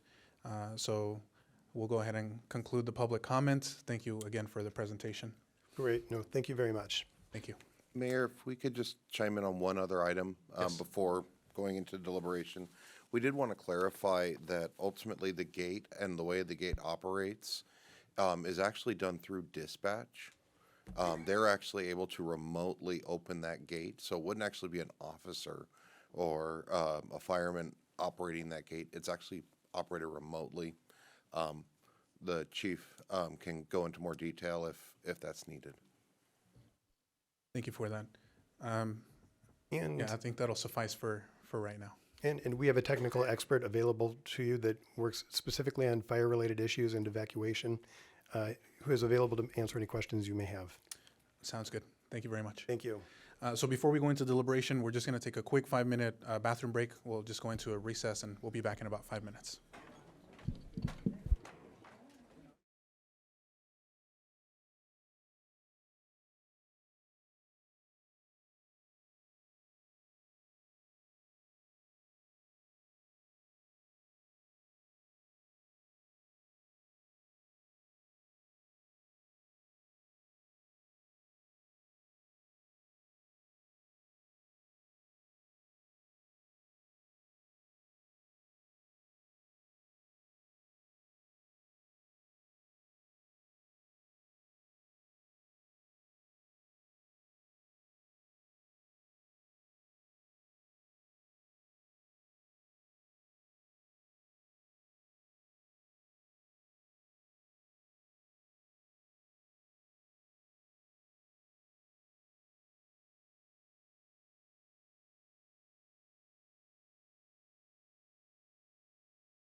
4, 3.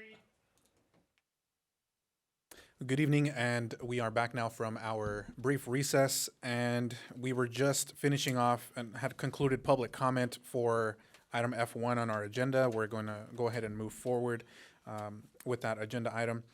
So the next part of the item is council deliberation, now that public comment has concluded. So I do see some hands raised here, so we'll go ahead and open deliberation. First up, we have Councilmember Marquez. Thank you, Mayor. I look at this project as a nice project. I think it's a swell project. State of California mandates us to have so many houses built in the next several years. If we don't meet that criteria, the state will come in and say, you have to build this regardless of what we have to say or you have to say. This is a good project. There's one thing that has never been mentioned, and I did research all the way up to this afternoon. These homeowners who are going to purchase these condos, I hate to tell you, you're not going to be able to get homeowner insurance. State of California, the insurance is so bad right now. I just got off the phone this afternoon with a couple of agents. They cannot write homeowners policies right now in the state of California. And what's worse, if you're in a fire area, they won't even talk to you. This project is considered to be in a wildfire area. If you're going to buy a condo up there, good luck. Your standard homeowner's insurance in Moreno Valley is about $3,300 a year. You know what they're going to be paying if you buy a condo up there, or even a new development up there? About $12,000 a year. I hate to say this. It's happening now in California. And people don't understand. It's never been brought up. It's nice to buy a home, a new home. I've owned several new homes. But I would not buy a house if I can't get it insured properly or a decent price. And this is what these property owners are going to encounter. Any project in the city of Moreno Valley. They're not going to tell you that you can't get homeowners insurance. You can, but you're going to pay an arm and a leg. But if you live in a wildfire area like this project is, good luck, because they will tell you, go somewhere else. I did enough research for 2 days, and I hate to say it. These homeowners who buy these condos up there are not going to be happy when they find out that they have to pay over $12,000 a year for homeowners insurance. So I just want to bring this out to the public, and again, I've spoken to Mr. Ackerman. I've spoken to him. This is a good project. He's done a lot of things to revise this parks, the gates, the roads. It's a great project, but I have to look out for the residents and their interest and their property they're going to purchase, and hopefully, maybe in a couple of years, the insurance companies in California will stay. But right now, good luck. That's all I have to say. Thank you. Next up, we have Mayor Pro Tem Delgado. Thank you, Mr. Mayor, and thank you for all the public comments that you guys come out here and express your opinions. And there was a lot of pro, a lot of against. But one thing I will say is I was in your shoes, so I want you guys to know that we live in Moreno Valley as well. I was in your exact shoes about 4 years ago. I live in a street that wasn't that busy, and there's only one way in, or actually one way in, one way out. And they were proposing to build over 150 KB homes above my house, at the foothills of the hills right below or right above my house. In my mind, I was opposed to it, like, oh, there's going to be 2 cars per 150, 300 cars going in, because I lived on the main street, literally on the main street, and then one street over, that was the only two, and it's still to this day the only two, one way in, one way out, or whatever. So I was in your shoes. The city, they approved the project. KB Homes comes in, starts grading. does their thing, construction for about a year, year and a half, all the homes are built. And now I'm thinking, wow, now we're going to see the traffic, and there's a lot more traffic, but it's manageable. My wife and I walk the neighborhood, and now this is one of the new neighborhoods we walk. And what we have seen changed my mind. And what that was is a lot of young families walking with their kids, a lot of young families, starter homes. These are smaller homes. I don't know if they're R10, but they're smaller homes, and that was my concern. But it changed my mind when I saw these young families starting up, like we were, all of us in this room. Somewhere along the way started up in a starter home. This was their starter home. This is their starter home. Literally in June of this year, there was a lot of fires in our area. That housing tract, it only separates, a walking path only separates the hills and to those homes, and they did not worry about evacuation. They were concerned, of course, because there's a fire right there, but the fire department did a really good job of dumping the phosphate or whatever it is. So that was a concern, but they mitigated it by the fire department. The homeless used to walk up there. They don't walk up there anymore because there's neighbors that take care of their neighborhood. So I do understand all your concerns, and I'm listening to your comments, and I say, check that one, I had the same concern. Check that one, I had the same concern.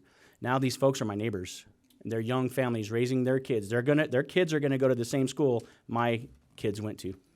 So I wanna be fair to them. I wanna be fair to folks trying to move into Moreno Valley, starting a starter home, and these may be the ones. So 1,400 to 1,600, that's not that big. Probably more affordable than a lot of the houses that you guys live in. So, I think that these guys have done a really good job, Ackerman and Associates or whatever. You guys have done a really good job. So, I think it's a good project.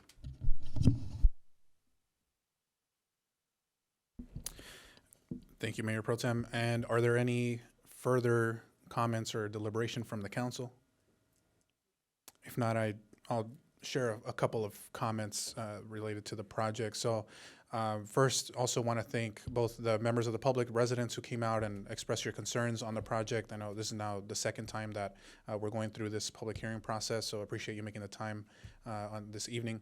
And also to the applicant for proposing the project and going back to the drawing board, per se, and making some tweaks, making some adjustments. You showed a good faith effort so far to try to address some of these concerns.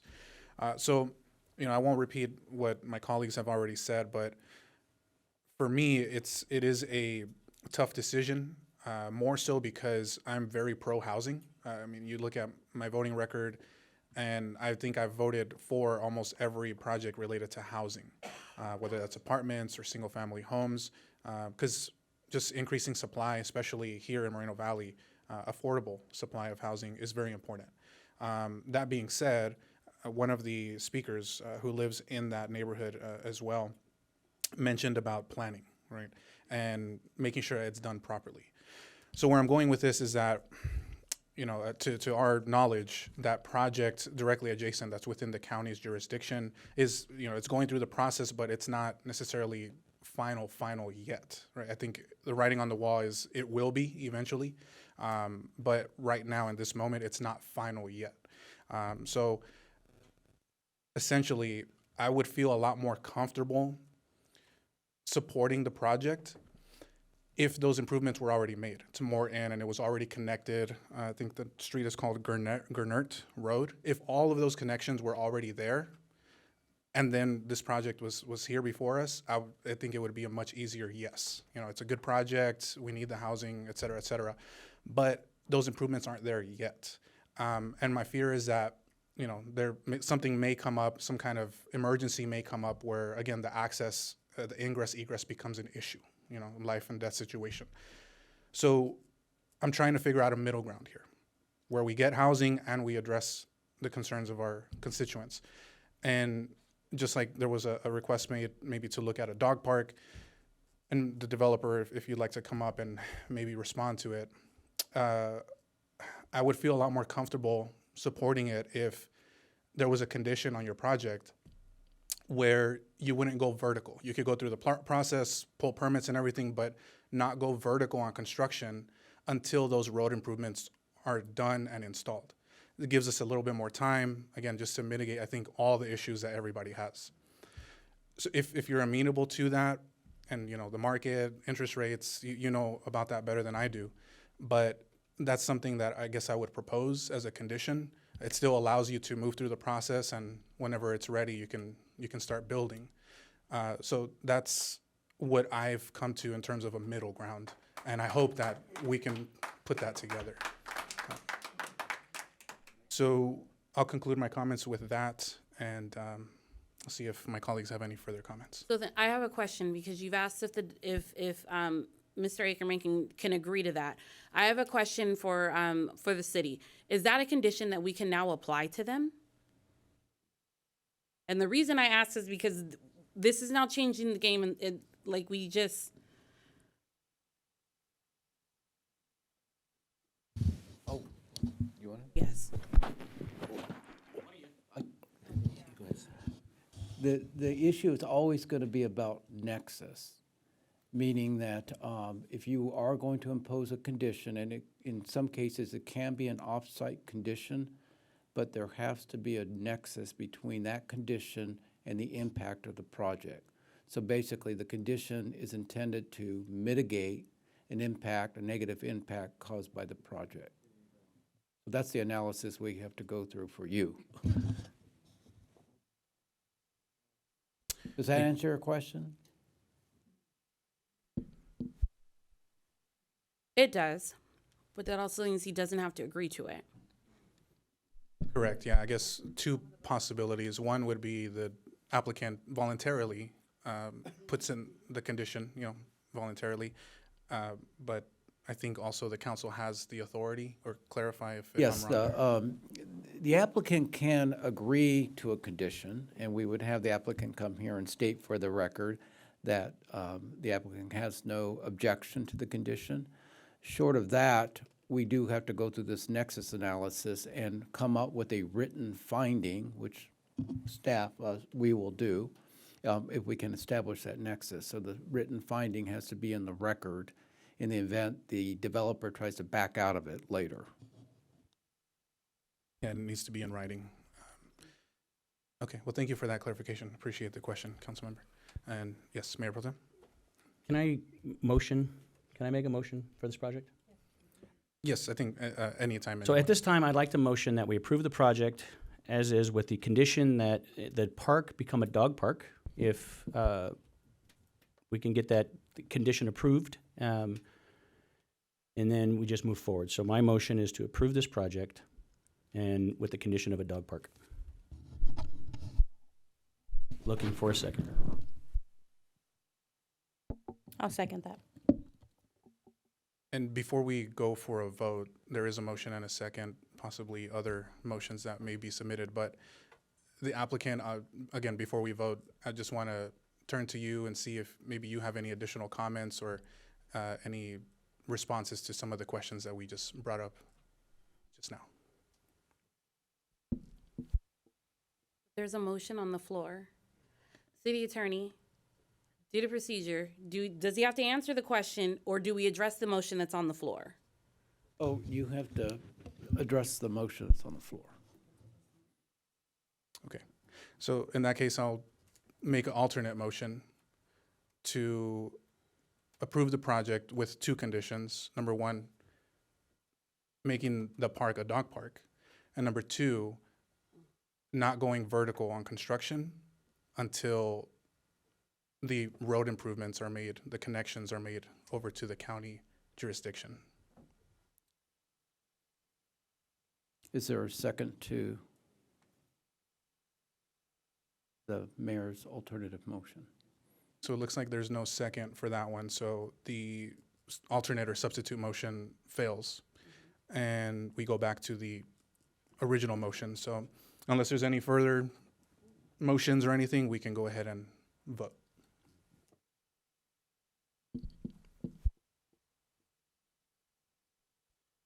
And that passes with 3 yeses.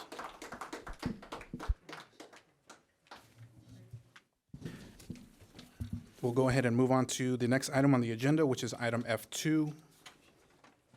That is the Beyond Food Mart, and we'll start first with a report from Community Development.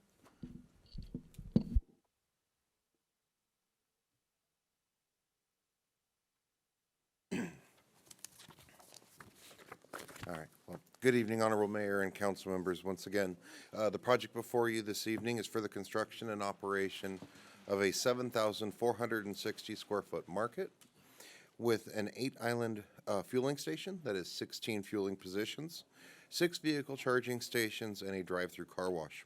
On November 9th, 2023, the Planning Commission unanimously approved the project with a 7-0 vote. During the 10-day appeal period, a council member appealed the item. The project is located at the northwest corner of Iris Avenue and Oliver Street within the downtown center district. Within this district, automotive service stations are a conditionally permitted use. Here is the site plan before you. Again, a 7,460 square foot market, fueling canopy, vehicle charging stations, and a drive-through car wash are proposed as part of this project. These are the elevations for the market and the elevations for the fuel canopy, and then a rendering of both structures. Finally, we have the elevations for the proposed car wash. So, there's the elevations for the car wash. In terms of fiscal impact, this project is estimated to generate between $150,000 and $225,000 in annual sales tax revenue. Additionally, the project is estimated at this time to generate approximately $172,000 in one-time development impact fees. Those are based off of our July 2023 rates. And that would include approximately $60,000 for public art. As previously noted, the project was unanimously approved by the Planning Commission on November 9th, and staff recommends the City Council adopt the proposed resolutions. This concludes my presentation. Thank you very much, John. Appreciate that report as well. And next up, before we go to the public comment, is usually the order is the applicant would give a presentation prior to public comment. If that's okay with everybody, we can go ahead and do that. If the applicant is here and would like to, now you have some time to give a presentation on your project. For the previous project, it kind of went out of order, but usually we have the report from the applicant first before the public comment, and then a rebuttal after. Good evening, Honorable Mayor, Mayor Pro Tem, Honorable Council members. My name is Michael Ramirez, and I'm here for Beyond Foods with regards to our project. Before I move further, though, I'd like to just confirm I'm going to have a chance to have a rebuttal to any of the public hearing statements. Unless there's any objection from staff, and that's correct. Yes, you will have an opportunity for rebuttal after the public comment. Thank you very much. Before we get started, I want to remind everybody that we are not new to your community. Beyond Foods operates 2 existing locations, one at Eucalyptus and Day, the other south of the 60 at Moreno Beach Boulevard. We've been important corporate members of this community, servicing the residents for their retail and their fuel needs. So again, we're not here as new interlopers. We're actually here as people that believe in the city, and we're looking for a new location. We are new branding. We are not a low-level type of gas company, mom and pop. We deal with Union 76 or Shell, and that usually brings in a different type of clientele. Our branding has 7,200 square feet of building area that brings in healthy food alternatives, hand-packed thrifty ice cream, Boar's Head fresh sandwiches and salads, wings, and Nathan's hot dogs. Very different from anything else you're going to find. If you know our brand, it's because you probably know the locations. If you haven't heard of it, it's because we don't have a bad reputation in your city. We checked with the police department just to get a list of all the calls that they have at the site, and it usually has to do with some of the loitering and homeless issues that we've been hearing a lot about tonight. Part of our training for our staff is they go around the store, they make a note of who's there. Within the next hour and a half, if the people are still there, we call the police department to help us clear the property. So from a safety perspective, we want to make sure that the properties are clear for all the people that come to use the facilities. We went through this process with the commission. We got a 7-0 vote. We had a very long hearing that evening, and we dealt with issues of traffic, safety and police, which I just mentioned, noise and lighting, and just basically people didn't want new development at that corner. On the noise and lighting portion of it, the car wash only operates from sunrise to sunset, so it doesn't operate 24 like the station will. The station operating 24 hours a day is part of the service it gives the community.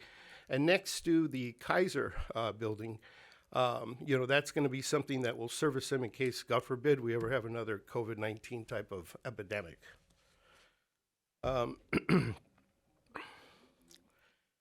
We noticed this hearing twice.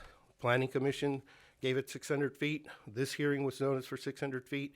And we're here to just hear the comments of the community. But we also want to point out that we want to make sure we go on the record. We introduced 400 to 500 letters of support today via email to the city clerk and to staff. So I think that recognizes the fact that the people in the community do support our branding and our type of facility. And I'm here to answer any other questions. Thank you for that presentation, sir. And at this time, any council questions for staff or the applicant? And first up, we have Councilmember Marquez. Ramirez, correct? Yes, sir. Thank you. I understand that you're not going to be selling alcohol. That is correct, sir. Is that one of the conditions that the community was asking you about? They were concerned about the alcohol?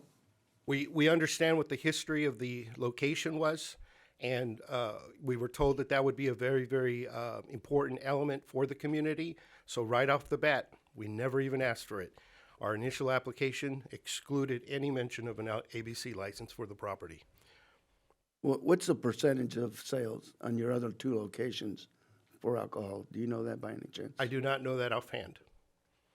Do you feel that not selling alcohol so close to the lake, you wouldn't have the business that you think you would have? We're not only projecting the alcohol, we're also projecting the fact that the retail sales there are going to be significant. As I mentioned, we have a number of other locations, and people find it a very friendly location. There's a Wi-Fi zone. There's 6 charging stations here. You can pull in, charge your car, get some ice cream, do a little work. We have about 15 different types of coffee that we serve there. In the future, these are future-looking fuel stations. We're going to be offering hydrogen, and as fuel is eliminated, we're going to convert those pumps into electric charging stations. We pull the tanks out, we drop in fast chargers, and that's going to be the service there. So notwithstanding that some members of the community may not be happy with fossil fuels, we understand that, but when the market actually makes that change, we'll be in a position to go along with the market and be able to provide extra facilities. And one last question. Kaiser, the employees at Kaiser, do they support this project? As evidenced in our letters of support, we actually were able to engage them during their farmers market there at Kaiser that they conduct. And I believe we got about 30 to 40 letters of support from staff that they would like to see this type of facility there. And remember, it's not a matter that they want to see a C-store. They like the Beyond branding because they're familiar with it on Day and Eucalyptus, and they're familiar now with the other location we converted over on Moreno Beach Drive.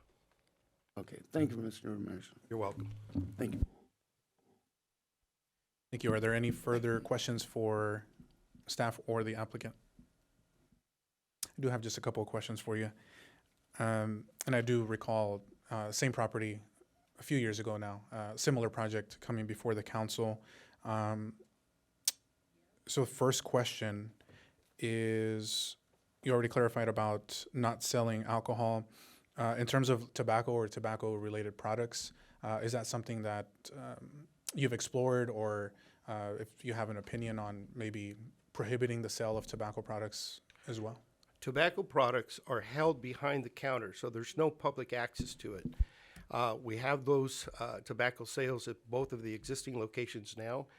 We have a clean record with the board with regards to not being selling the products to children, and we would anticipate that we would continue to have that type of retail available to the people that do smoke, but at the same time, there'll be no public access to the goods, merchandise. So are you open to prohibiting the sale of tobacco products? Again, if we had a record of violations, I would think that that would be a fair question to ask us, but given the record that we have at this time in this city at 2 different locations, I think that's a little premature to require us to give that up. Okay, so that's a no. And in terms of on-site security, could you share any details on your plan for security on-site, and if you have anything included there for the station or the market would be open 24/7? Do you have any plans for on-site security being there maybe 24/7 or anything else in regards to security? Our shifts require 3 employees per shift for the 24-hour period, 1 manager and 2 fellow employees. Our security system is basically all high-definition cameras with night lens and that night vision type of effect, and we share those cameras with the police department. So we would give them access to those cameras in order for them to utilize them in case they need them for any type of crime prevention. And again, so we have someone that walks the building every hour as part of the shift in order to identify anything that may be happening on the property. That plus the cameras, that's the security that we incorporate. Okay, so it sounds like you're not looking at or willing to maybe have 24/7 security, or even just during the day, maybe 7 to 7 or something.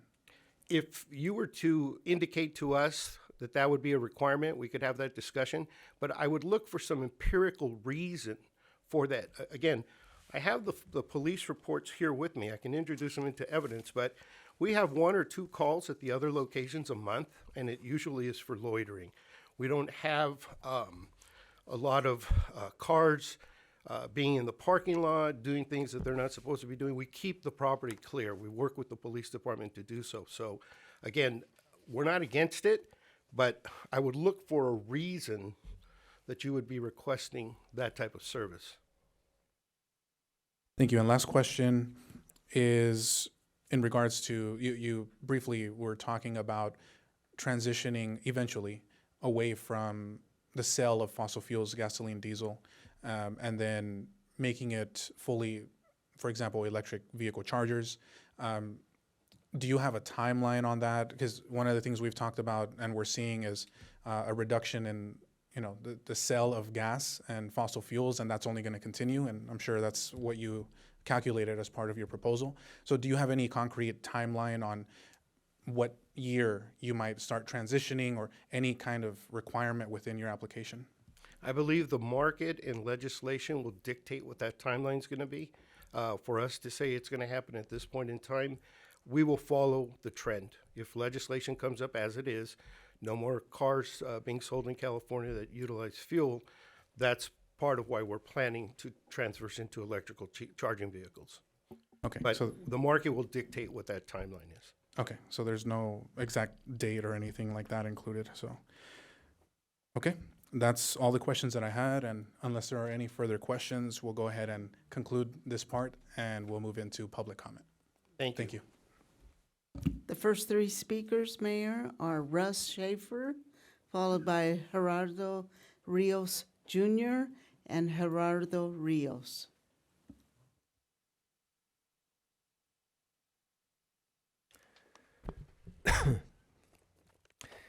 Beyond Food Mart. Well, it looks like a great place to have a convenience store because of the hospital, ideal for food, coffee, car wash, hotel uses. Since there's over 1 million visitors that visit Lake Paris a year, this is an ideal location. This is long overdue. I'm in favor of this project. Thank you. The next three speakers are Gerardo Rios Jr., followed by Gerardo Rios, and then Jacob Jenks. Hello and good evening. I'm Gerardo Rios Jr. I speak here today in opposition of the implementation of this food market and gas station. I've lived here my entire life in the area. They intend to put this station in it. I've lived here my whole life. I've not even a block away, not even a couple minutes away from this gas station, and I can already tell you that it's no good. The way that I'm seeing it is there's no good coming from it. There's blatantly unnecessary. We already have a couple gas stations down the road, not even a mile away, and everyone else is fine with using those, but it is blatantly unnecessary to have one here already. On top of that, I think it's only going to blatantly amplify other issues that we do have. There's already been a couple suspicious characters that already go through my neighborhood already. They've tried to break into my home. They've stolen my neighbor's truck, looked under cars, stolen catalytic converters, and all other things, just on top of the mail and everything else. I believe that it's really just going to draw more of these people in. And even though there is security systems in place to deter people from robbing the store or doing anything else, I think if you're already in a mindset to do something as stupid as robbing a store, they're not going to care. They're just going to go straight through. On top of that, the traffic is just going to get even worse. Through the holidays or 4th of July, there's fireworks and stuff through Lake Paris, and everybody does their thing. I just don't think it's a good idea. Yeah, that's it. Sorry. The next three speakers are Gerardo Rios, followed by Jacob Jenks, followed by Emily Ingleshaw. All right, good evening, everyone. My name is Gerardo Rios Sr. We ask that you vote against putting that gas station in our neighborhood. My house is the first house going north from that intersection. And when you talk about how the community has been engaged and sending letters, the people that live here in that community were never asked about that project. Okay, so not once did anybody come to my house and ask me whether I think it's a good idea or not. So there's a little bit of disingenuousness there, but that's fine. So the other thing is that when we talk about the influx of crime, right, they address the fact that there's going to be someone walking, patrolling the perimeter every, hour, making sure that, if there's anybody loitering, they're going to call in an hour and a half. Well, I will say this, and God bless the sheriff's department. I know that they're very stretched thin already. Calls of that nature do not really take priority on their list of things to do. And what ends up happening is that those loiterers are going to walk a block, not even 400 feet to my house, okay? And I've already had someone try to kick in my door at 1:30 in the morning and break into my house. So by putting a gas station there, I just see that increasing. Not only that, we're also looking at all the environmental effects that this gas station is going to have for that community. We have a school that is less than 900 feet away, a middle school. There's a lot of kids that are very impressionable. You get them to a gas station where they're selling tobacco products, and eventually, I know they're going to apply for the alcohol permit. Let's just be real, okay? They're going to not do it now to sell the project, but when you look at it going down the line, they're going to apply for that. And what's going to happen is you're going to see these kids walking to school, talking about the traffic. When kids get out of school and they're walking home, okay? Imagine right now, I can tell you that every year there is a major accident at that intersection of Iris and Oliver. There was one 3 weeks ago where someone took out a light pole. And then on top of that, at the intersection where I live of Shelley and Oliver, there's already been 2 major accidents when one car instantly just got engulfed in fire. So by adding this traffic, especially during like the summer months when you're going to see people wanting to go to the lake, refuel their boats, that whole section of that neighborhood right there, when you're looking at Iris sweeping up or going into Moreno Beach and Oliver, that's a drag strip. So you have someone traveling on Moreno Beach going on that blind corner. God forbid someone's going to be slowing down trying to get their boat in there to go fuel their boat, and someone's going to get killed. Almost every year, someone dies right there at that intersection. put a gas station there, you're just going to see an increase in that. So my ask is that you hear the voice of the people that live there. You hear the voice of the community, right? And we're all telling you that this is not a good plan. So we ask you to vote against it. And that's all I have. I mean, just listen to the people that live there. The person that talked first doesn't even live in my neighborhood. So he could go ahead and say he wants to approve whatever. He doesn't live there. The people that live there are the ones clapping. They're the ones that are left behind here because everyone else left already. So thank you for your time. I really appreciate the opportunity to come up here, and I hope that you do what's right. Thank you. The next three speakers are Jacob Jenkins, followed by Emily Engelshaw, followed by Jennifer Friedman. Hi, pleasure speaking with all of you today. My name is Jacob. I'm actually with the neighborhood committee there in the Oliver and Iris area. So, regarding the proximate effects of this development, our major concerns have been voiced throughout the community, not just as anecdotal, but actually supported by sociological evidence. So, with the proximate location of this gas station, it's actually going to increase the rates of acute childhood leukemia. This has been studied, and I actually have brought the studies with me to present to the city council. So, not only is it going to increase the rates of acute childhood leukemia, it's going to increase the incidence of benzene exposure in general. And the huge concern is that with children, they are so premature that their bodies are not developed enough to fight against these hydrocarbon gases. So, with that, I think it's entirely anecdotal on behalf of Beyond Food Mart to say that this is a necessary need for the hospital itself. It's entirely contradictory because under the premise that people in the hospital would need this development for fuel or for snacks, the only people who it would serve are people who are sick. And the only people who are sick are people who are exposed to the same environmental and dietary elements which this gas station would propose to the local environment.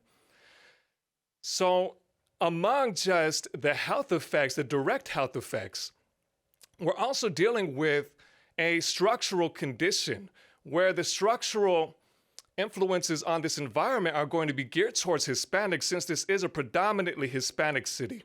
So the gas stations, the chains of gas stations are notorious for marketing towards Hispanics and Blacks and minority communities.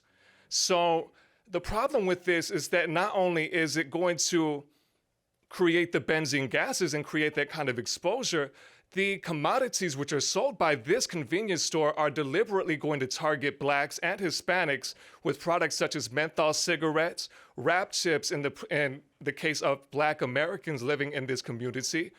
And there are plenty. It's a very diverse community that we are living in. So, on note of all of these different influences, these are not anecdotal things. These are things which are studied in the social sciences. So, among these other things, were concerns with the blind intersection right there on Oliver and Iris Avenue. So I've also taken into account, aside from the congestion and the diversion of traffic into this lot from Lake Paris, we're also dealing with this gas station serving as a finish line for those street racers who would be piling in from across the city. So not only are we seeing more congestion, we're seeing more risky behavior. Not only are we seeing more risky behavior on the street, we're seeing it in the community as research has shown, which I brought with me here to prove that with the proximate effects, we're also seeing a greater increase in drug solicitation to minors. This is not just alcohol, it's not just tobacco, it's all different kinds of substances, and it's not simply just the solicitation of these substances that we're worried about, it's the exposure of use of others within the community who would be using these substances as well. So, with a lot of these major concerns, I've heard a lot of opposition against the development for personal reasons. I've seen a lot of favor for this development for personal reasons, but I have yet to see someone present the evidence which I'm here to present to you today. And I mean, every voice in the community deserves to have been heard. As it was stated before, there was not any prior notice for the majority of residents in this local neighborhood. We were told that within 600 feet of this development, the residents were to have been informed. Now, we have gone to every stretch of this neighborhood and we have spoken to them personally. And the majority of these people have said they have been given no prior warning ahead of time. So I find it very inconsiderate and very poorly planned. I believe that it should not be placed across the street from the school, also because it goes against the school's zoning guidelines. The siting guidelines strictly say that the school should not be placed within the 1,000 feet of this development. So I am vehemently opposed to this project, and I hope you consider this scientific evidence. Thank you. Thank you, sir. The next three speakers are Emily Ingleshaw, Jennifer Friedman, and Tessie Okafor. Hi, good evening. Thank you so much for allowing me the opportunity to speak in front of you this evening. My name is Emily Ingleshaw. I live on Gala Court, which is mere feet from where this gas station is proposed to be constructed. As I stand here today, I'm having a little bit of a case of deja vu, because I was standing at this exact spot in February of 2019, having the same exact conversation about another development in that same space. And I'm thankful that at that time, the development was voted down. I remember Maya Cabrera, you were the representative for our district at that time, and I shook your hand as I left that day and thanked you for hearing our voices. I expect you to hear our voices today, as all of the residents that have taken their time to come out that are immediately impacted by this development have a lot to say about it. And Councilwoman Bernard, I hope as our representative that you're hearing everybody as well. I don't want to repeat things that have already been said, but I am extremely concerned about the traffic that will be in the area in terms of the accidents that happen on a regular basis. We hear them every single time they happen when we're hanging out in our backyard. And out we go to help with whatever accident happened at that moment in time. I guess the thing that I want to focus on is the noise that I expect to be able to hear when I'm hanging out in my backyard enjoying my pool. The noise of a car wash that I don't understand why there needs to be another car wash in this area. There's 2 or 3 on either side of our neighborhood. The fact that it will only be operated between 8 a.m. and 10 p.m., that in and of itself, I can just imagine my kids hanging out in their bedroom at 8 o'clock in the morning, starting to hear the word "the car wash" and being interrupted by that. And the noise pollution, I think, is not something that should be expected from the residents. The other piece that I just want to echo is the fact that there is a middle school right down the road. You heard the developer indicate that there's no expectation that he would consider really eliminating the sale of tobacco. That is concerning to me. I heard him talk about the security around the space, and the security are the cameras, not actual physical security guards. I'm not sure what cameras are going to do to deter any crime.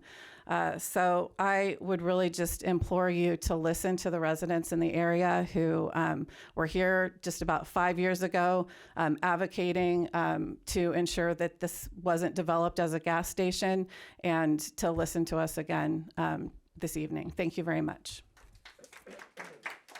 The next 3 speakers are Jennifer Friedman, Tessie Okafor, and Sharon Greenwald. Hello, good evening. Thank you for hearing us out. My main concern is the crime that's going to come into our neighborhood. We are one of the nicest neighborhoods in Moreno Valley. We are. And that was said at the last time we fought this, that it was one of the nicest neighborhoods, and it was said by the council members that they didn't see a benefit to having a gas station put into this neighborhood. There is not a benefit. There are 8 gas stations within 4 miles of our neighborhood. I don't see why we would need another gas station. It doesn't seem like it makes any sense. I just don't understand where the planning committee thought that would be a necessary place to put a gas station. I also work at Kaiser, and he said that he talked to Kaiser employees. I work at Kaiser Iris. I was never asked that. I've talked to many Kaiser employees about this. Nobody has said their support for this to me. I have talked to them, and they've all said, well, that doesn't seem like a good idea for your guys' neighborhood. They don't live in this community. There's not many that live in the community. So how do they have a vote? We don't need a gas station for the employees. We order food in. We DoorDash, mostly. We have an hour break. We go to the Nice Center that is 2 blocks over that has a Stater Brothers and a Starbucks. Or you can go the other end and has Farmer Boys and KFC. We have the food around. We don't need a convenience store. We don't. We have a Stater Brothers right there. So I don't understand why we would need to go to a gas station to get food, which I don't know how many people do that. So, but the crime, we already have crime in that neighborhood. My husband got his work truck stolen. I know that was an issue last winter months, and a lot of the work trucks were getting stolen, and he got his. And I just feel like that's just going to bring more people. That's going to bring more crime that we're going to have to deal with. And I just don't see the benefit of having a gas station where we have one less than a mile away, and we have car washes everywhere. There's probably 15 car washes within a few miles. So I don't understand why we would need a car wash. Also, the houses. So it's gonna be on the corner there. The houses on Iris right there. All their windows and their backyards are open. They just have the metal bars for their fence. All their windows for all their bedrooms are there. So all the light. That's what they're gonna see now. Instead of seeing, they're up higher, so they see the whole city. Now they're gonna just see light coming into all their bedrooms. How this brings down the value of our neighborhood. It says there are reports saying that within 1,000 feet of a gas station, it goes down 15% your value of your house, and then it just moves up from there. So how is that a benefit? We're lowering the property values of our houses if we have a gas station there. That's the love of that neighborhood, is that it's pretty over there, and we have open space and clean air, and it just feels, everybody walks their dogs, and everybody's just, it's a nice community and neighborhood, and we don't need the traffic that's gonna come from that. There's gas stations on close enough to Lake Paris. There's one right next to the entrance that you go down, right there off of Marina Beach, that they can go to. We don't need this in our neighborhood. So thanks for hearing us out. The next 3 speakers are Tessie Okafor, Sharon Greenwald, and Nacy Antonin. Is Tessie Okafor here with us? Okay, if she comes back and we're still doing public comment, we can take her. But for now, Sharon Greenwald. Yes, good evening. Thank you for my opportunity to speak. I'm Sharon Greenwald, and my brother Bob Greenwald. Both of us own our place on Hammett Court, which is right across from Kaiser Iris. a number of years ago, about 10 years, we retired and we moved out there, and I did some demographics, and I was pleased to see that Moreno Valley was very balanced in their demographic and their ethnic population. And they had excellent health services. That was the primary reason we bought there on Hammett near Kaiser. I'm definitely opposed to this station being there. I worked for a national developer, and many times we bought hundreds of acres at a time. If there was a gas station on that property, it was a nightmare to get it mitigated and cleaned up. On Bradley and McCall in the Menifee area where we lived previously, there's been an abandoned gas station for more than 30 years. There is an abandoned gas station on Alessandro near Day Street that has been turned into a detailing. I'm sure they do excellent detailing. It's always full, but that's not what we want in our neighborhood. As they have said, it is an upscale neighborhood. Our property taxes reflect that. We do not, we would like our property taxes to decrease, but I don't think the city needs the property taxes to decrease.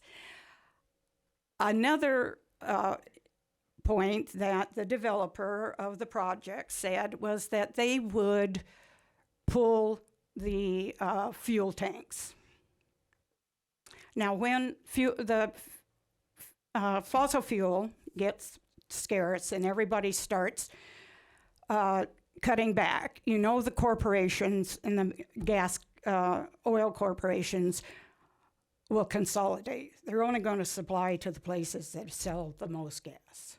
Now, is he definitely going to be here in 30 years? Is that store going to, how many years is he planning or guaranteeing to sign up for to be there on that corner to tear out those tanks and put in the charging stations? I just don't think that it would be a project that would be beneficial, advantageous, or productive for our area. Now, as I said, we were there because Kaiser is a great facility. They just put in a dialysis. My brother is very likely going to be needing it. That corner could be used to expand a medical campus. We could go with we could have dental, we could have physical therapy, and if the city wanted to help and we could even have a fitness park there. I walk Turnbull, that's where I used to live, Turnberry, all around, about 1.5 miles. If there was a fitness park on that corner, I'd walk through it. Yes, you have a park a little further down on Oliver. It only has a walking trail. The kids have playgrounds. I honestly wanted to go through the water feature one day when I was out there, but I thought it didn't look quite right. But all of those would improve the property because, granted, that is one of your best areas. And if it can maintain that level, Moreno Valley will maintain that level. And it will be something that you can put on your website, that you look to new families, existing workers, heavy production families, and retirement with good medical and good recreation and good walking facilities. Thank you very much. Next three speakers are Nacy Antonin, Krista Hawkins, and Adele. Hi, I was also here in 2019 against that AM/PM gas station that was opposed, which I believe is probably the same people, just a different name. But however, been in Moreno Valley for 34 years. I'm really like outraged right now. I'm tired of seeing gas stations, car washes, dispensaries, and liquor stores. Let's make our city more than what it is. We have gas stations on every corner. They just opened up the Duck car wash, not even down the street from us. We have gas stations, car washes. Now, like they said, our area, and I have lived all over Moreno Valley, from the north side to the south. I've been in this house, purchased this house over, I think, 8 years ago. It's ridiculous that we're here again. We're here again. I know that they have the right to apply for a license and what they want to put, but I also believe that you guys are here to represent us. And if we're coming out telling you guys, we don't need a car wash, I don't know how many times gas stations and car washes have been shut down along Moreno Beach. Every time you go up, you see a sign say one's coming, then all of a sudden the sign disappear. You see another one, a sign coming. Evidently, that's telling you guys we don't want it. If we got to keep coming, we sat in here over 3 hours tonight to let you guys know we don't want it. Keep your smart mark, whatever, put it in your neighborhood. If it's that great, put it where you live. I wish I knew where half of the people live to ride around their neighborhoods to see what's really accommodating their homes and, bringing down their values. I'm telling y'all, they think Moreno Valley is a joke. Whatever you don't want, throw it in Moreno Valley. And they'll accept it because they're starving over there. Where we're not. Like I said, I've been here for 34 years. I can easily get in my car, load up and sell and move like everybody else. But I'm choosing to stay and fight. So we're asking you guys to support us, okay? We would appreciate it if you did. And by the way, if you look at the petition that was signed, over 154 people signed it. This is the Christmas season. People's gone visiting. People already left. People's preparing to leave. This was a bad time to have this meeting, first of all, and I thank you, Mayor, for asking them to put it to the next session, and no one agreed. However, we're asking you, we're here to support you on this matter. So if you guys really take it in your heart and look back and think about all the people here, you guys are representing us right now, and we're going to see how you vote. Thank you. The next three speakers are Krista Hawkins, Adele, and Bob Palomares. Yes, I'm speaking in opposition of the gas station. I'm a resident of Moreno Valley. My mother has been a homeowner. I've lived here for more than 20 years. Like I said, I'm against the gas station because I don't feel it's safe for the children who attend the schools that are nearby. I was just, me and my mother were driving the other day, and I'm sure you guys could check the traffic cams for proof. I was making a left-hand turn going up on Iris. There's only one turning lane there. Someone got in front of me because I was going slow. As a child, was crossing the street coming from school and literally entered the crosswalk. And thankfully, she was looking and alert, so she jumped back. That could have been an accident waiting to happen. So I feel like it's simply a bad location. Charging electric cars will take more than 25 minutes to charge, which will cause traffic. Plus, I'm concerned that the applicant will apply for an alcohol license at a later date. A 24-hour operation gas station in a residential backyard is not safe. And now I want to speak, directly to the council members. I don't like the representation that it sets. I feel as though the people who serve Moreno Valley have a responsibility to show children something other than a gas station and a warehouse. A good deed was done putting the Kaiser there, showing our future leaders that there are opportunities to have a career and get paid a living wage.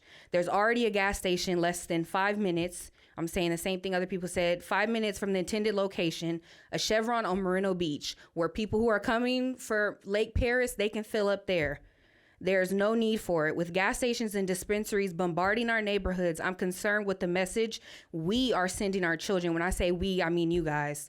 Everyone's talking about starter homes and how great it'll be to be first-time home buyers, but you have to have adequate careers that pay fair wages to buy homes at these prices. And Moreno Valley is not providing those jobs. They're throwing up gas stations, warehouses. People don't even work in Moreno Valley. Expand this valuable space for something better, because every time there's an open land, you guys are throwing up a gas station, a warehouse, or a dispensary. This gas station is not necessary. And once again, going off of what Nacy already said, there's 150 people who've already signed a petition against it. Thank you. The next three speakers are Adele, followed by Bob Palomares, followed by Christopher Baca.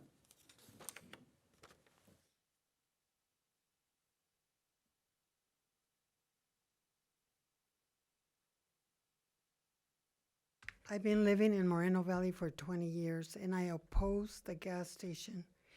The police department probably already knows me because several times there's racing down Oliver, from Iris to Oliver. They're doing donuts. I don't know if you guys know what that means. Yeah. And I have to call the police that they're waking me up.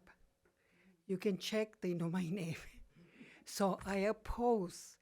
Oh, and another thing I mentioned to my grandson that lives with me, he says, you know what's going to happen, Grandma? I said, no. On Facebook, the racing, they race from one 24-hour gas station to the next to see who gets there first. So I oppose this. And it's too dangerous for the children. My backyard is Landmark Middle School. All the little kids walk up across Iris, up the street, and back when they go to school and when they go home. Because I'm sure their parents are working and they cannot pick them up. Thank you. The next two speakers are Bob Palomares, followed by Christopher Baca.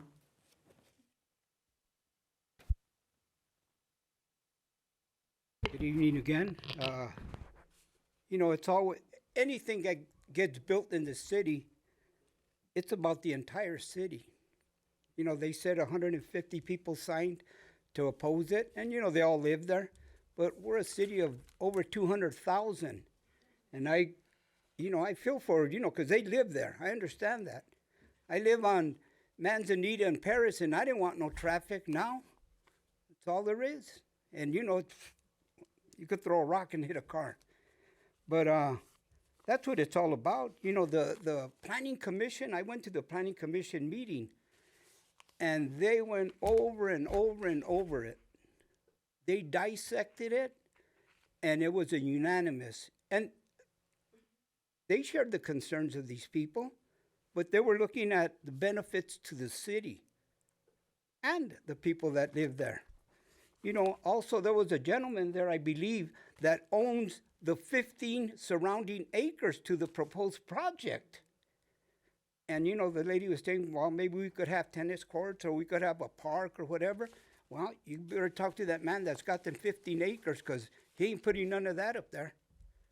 But there's a lot of benefits to it, but I share, their concerns with what it is, but I think we're blaming these people for a lot of things that are words, not factual, or maybe they won't happen. The racing, people racing. What does the gas station have to do with it? But anyway, they say about the electric, and eventually they'll dig up the tanks. What they don't understand is when the electric comes in 35, it's all going to be electric. They won't be selling. But you think a lot of people aren't going to preserve their gas vehicles? I got a 1940 Chevrolet. Believe me, I ain't giving it up. It'll still be pulling up to a gas station. Hopefully, even after I'm gone. But I think it's a good project, and it's got the merits, and I share their concerns. But remember, we're a big city, and when the Olympics come, people are talking about boats. Well, it's just a convenience. That's what it is. It's a convenient thing, and they just oppose it, and, they're entitled to it. But you people are the ones that got to look at the big picture and make those hard decisions, because it is a hard decision. So thank you. The next two speakers are Christopher Baca and Roy Bleckert.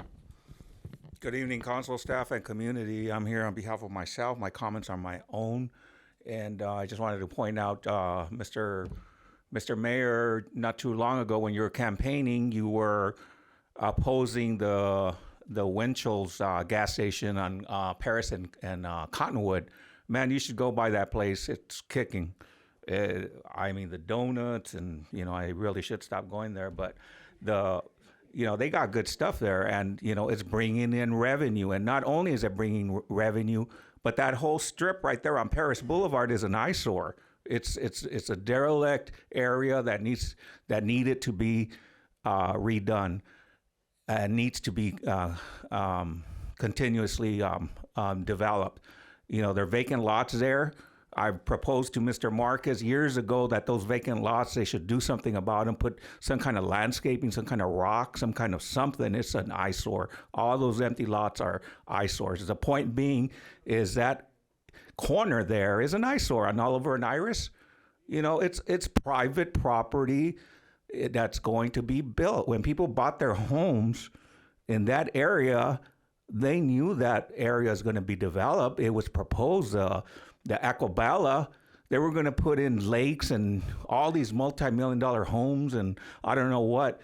They got a new project now that's going to go there, and they also got the city center that's going to go there. That entire area is up for development and will be developed within 25 years. That little gas station there will improve that area. I feel for the people. Can we stop with the dramatics? You're disrupting me. Can I get a couple extra minutes? I'm being disrupted. Seconds.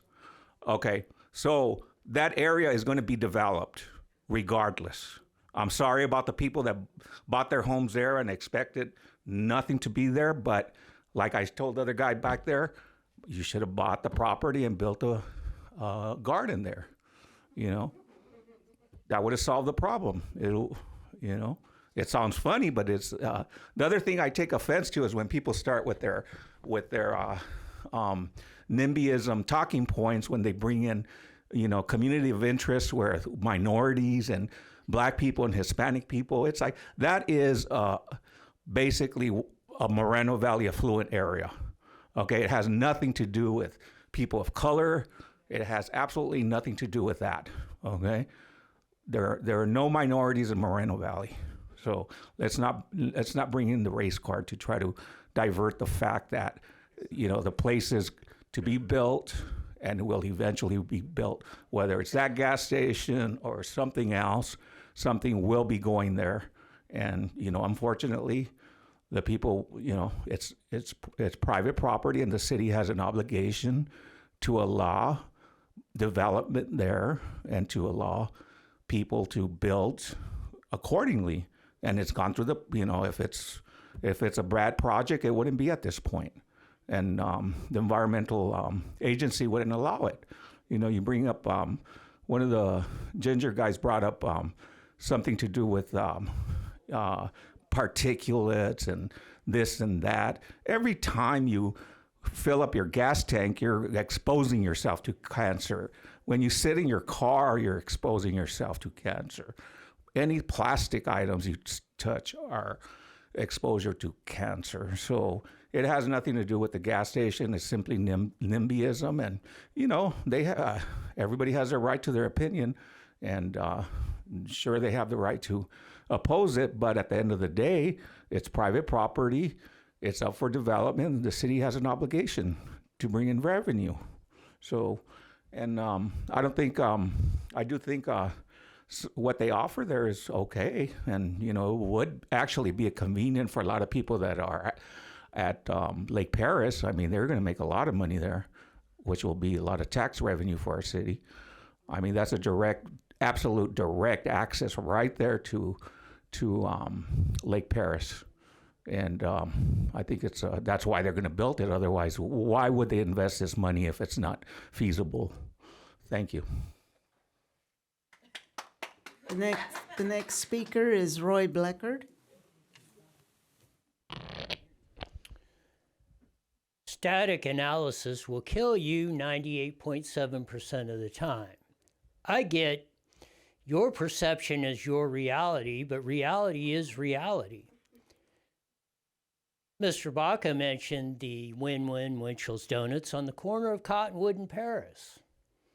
I believe the record will reflect Mr. Marquez was opposed to that project led by a former Moreno Valley planner that was in there. And according to the parishioners of St. Christopher that they told me, the mayor was over there pandering for votes, trying to get a project stopped that was already under construction that took him 10 years to get to. But we heard all the same concerns, vagrancy, and I know, I'm right there. I have a happy 3 acres right there. The vagrants were camped where the Winchell's Donuts were for many years. They were inside of my yard many times. They were camped out at St. Christopher's. They were camped out along Bent Cliff, and all the residents asked them what was going on. Even a lot of them that were opposed to the project asked them about it today. Today, and since that project has been open, I have had 0 vagrants around my property, inside my property, seen them in the Catholic Church or anywhere around there. I heard the same traffic and this and everything else, have not seen it. So again, I get the perception of this is what's out there. The reality of the situation is this is what we live every day. I will say, okay, you don't like fossil fuels or you don't like cars. I want to ask everybody how many people bicycled or walked to this very meeting, or walked to school, or bicycled to school, or do any of those things. The reality is, these guys do their market research. And if there's 15 car washes and another company's proposing a 16, there's a demand for that. Do you want to run around with dirty cars in your area? Do you want to talk about, if you want to talk about low housing values, I will tell you how low they were when I was a kid, when nobody was out here. There's trade-offs. There's no utopia. There's no perfect world. I really wish there was. Everything has a positive and a negative to it. You have to balance the positives versus the negatives of going on. Now, as we cannot change history, but the only thing we can learn from history is not to repeat the mistakes of the past. So I believe this project will give our mayor and Councilmember Marquez an opportunity to correct the mistakes they have made in the past in some of these things. And this is what you were elected and what you ran for to do. You got to make the decision. You got to weigh the positives and the negatives, just like I do. You know, that El Paso gas line was long before you knew of Moreno Valley. If there's anybody that has an interest if that was going to blow up, like I said, if that El Paso gas line blows, the last thing I'm going to hear is a boom. And how many gas lines ever blow up? They're one of the safest forms of transport of energy there. And again, that was some of the arguments that were made that were just, you know, you're talking lottery odds, you hitting the lottery twice and getting struck by lightning and surviving. But that was brought up as a possibility. Well, yeah, we could bring up gazillion thousand possibilities. Well, hey, dude, you know, all you guys, I got a radio show. Come on in and let's debate it. Let's run the facts. It's easy to come up and say these things. It's easy to run about top politics, but it's a little bit different, isn't it, Dave, when you come in here and you sit in studio and you have a debate and a discussion. So, again, you don't solve all these problems. And I will tell you, just like I explained in some of this other ones going on, let's explain the economics. I think we all want to get to a place. I explained why it's probably very important, especially in this region. But we're never going to get to that place everybody wants or sees until we honestly discuss what's going to happen and ultimately pick the best option.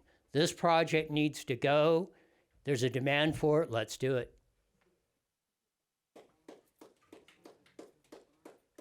We've got another speaker, Lorenzo Spencer Jr.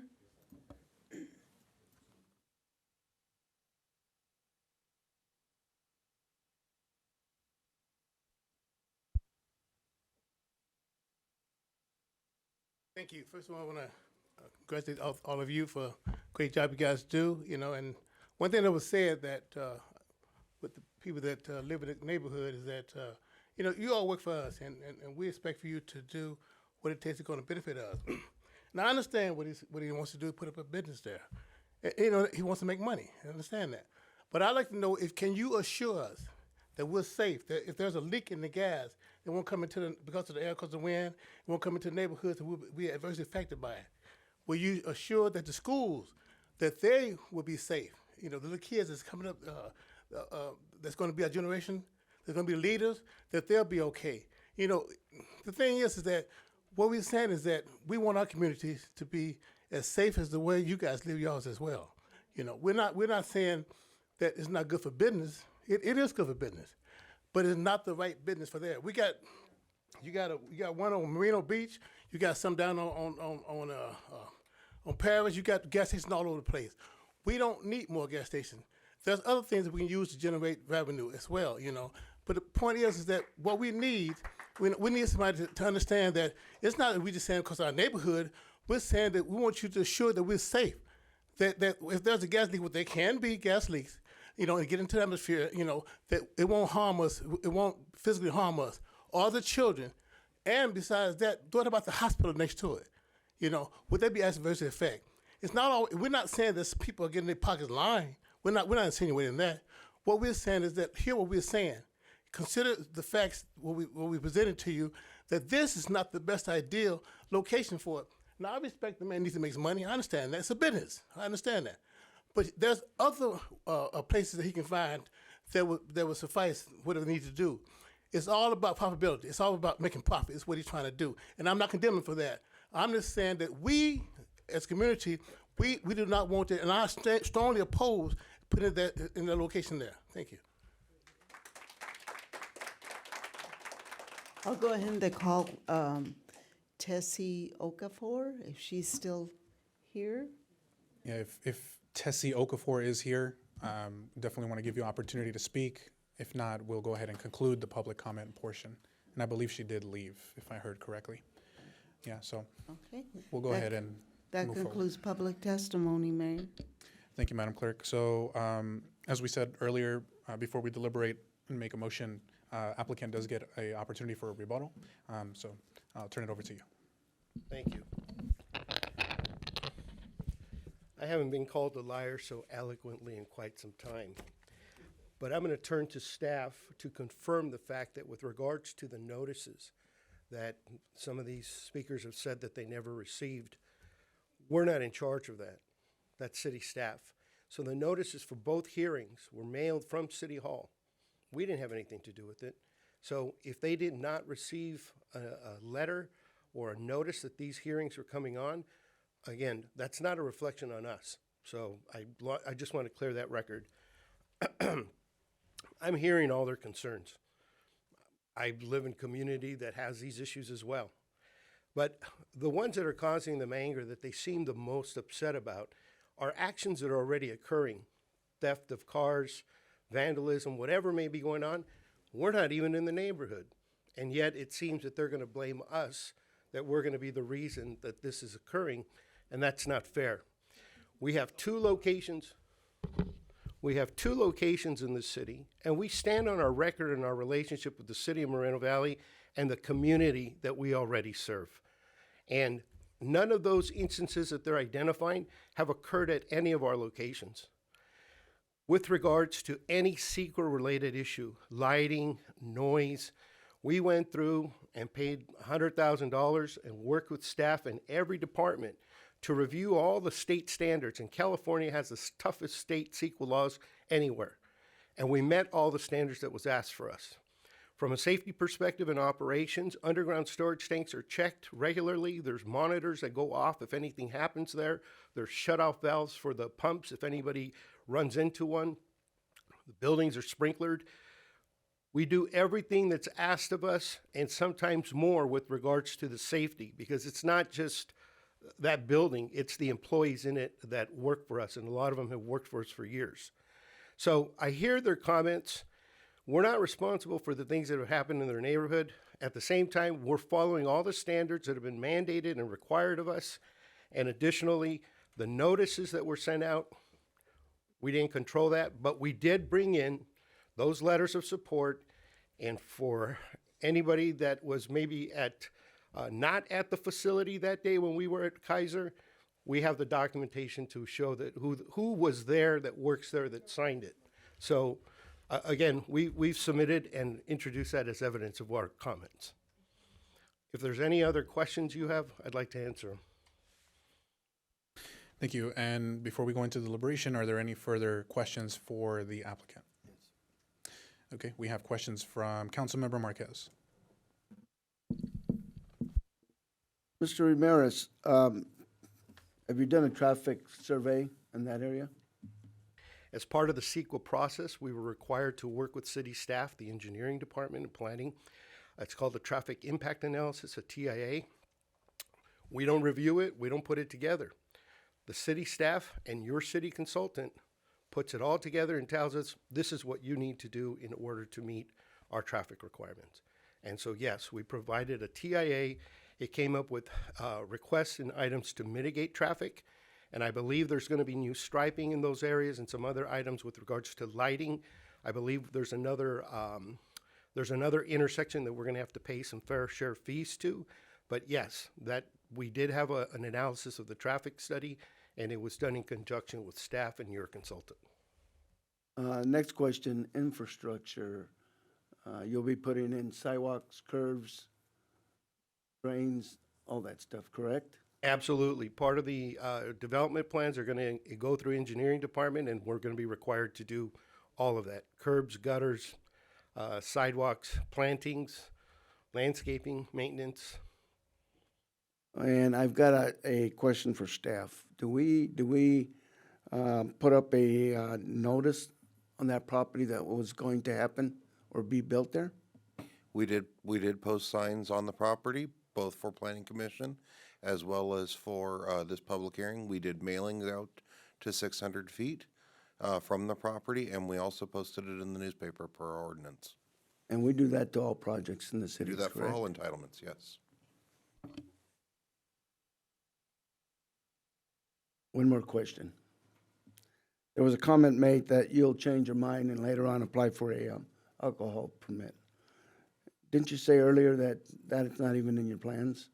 That's not in our plans. That issue came up at the Planning Commission hearing, and staff correctly advised the Planning Commission that notwithstanding if it's us or anybody else, anybody that wants to have an ABC license issued for that site must come back to the city and get their permission to do it. So it wouldn't be something that we're going to go apply to the ABC license and it's going to be granted to us. We have to come back and see you and the Planning Commission to get an ABC license there. Okay. And as long as that school is there, it's not something that we're going to be looking to do. Does that intersection have a crossing guard? Do we know? Staff, do we have a crossing guard at that intersection?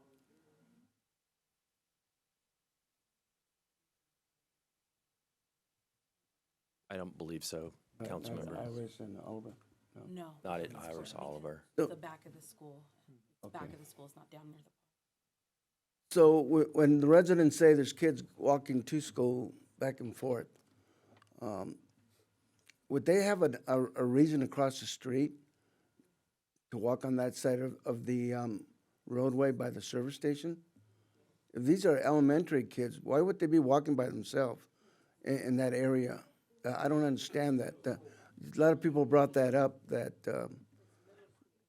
the landmark that these kids, these elementary kids are walking by themselves. Is it a middle school? Yes. Landmark, okay.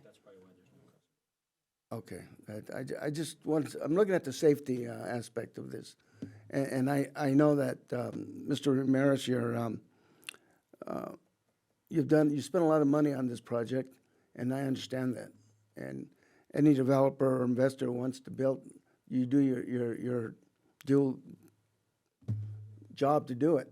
And all I could say is you guys have done your job in doing all your permits, research, and everything else. So with that being said, and I've heard the residents, thank you for coming out.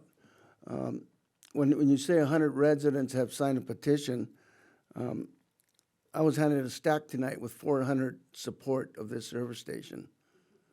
The residents, I don't know if you know that or not, but we were given a stack this big tonight on support of this project. And it's for the city, total city. So it's kind of surprising that we don't. Councilmember, if you could give me 1 second. I know, we all are here obviously talking about this, and, tensions might be a little high, but if we could, respectfully just kind of keep it respectful while the folks are speaking so that we can hear everybody clearly, please. Thank you, Mayor. It's just puzzling that we use a school to deny a project in the area. You should take that up with the school district. Those kids shouldn't be walking in that area, especially that street. That's a school problem, not a city problem. And to deny a company to build or have a business and using the school as a saying, well, we have kids walking through there. That should be a school problem, not a city problem. I sure wouldn't want my 10-year-old walking by himself in that area. So, don't use that against the property owner who wants to build a business there. You should go to the school board and have them reinstate the busing that they have the money to do. They didn't eliminate that busing. It causes problems at these schools. If someone brought it up about the traffic at the schools, that's not a city problem. That is a school problem. Take it up with the school district about the busing.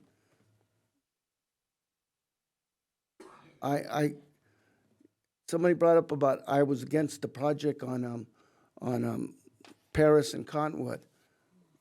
I was not against the gas station being built there. My concern was the high-powered gas line running underneath that service station.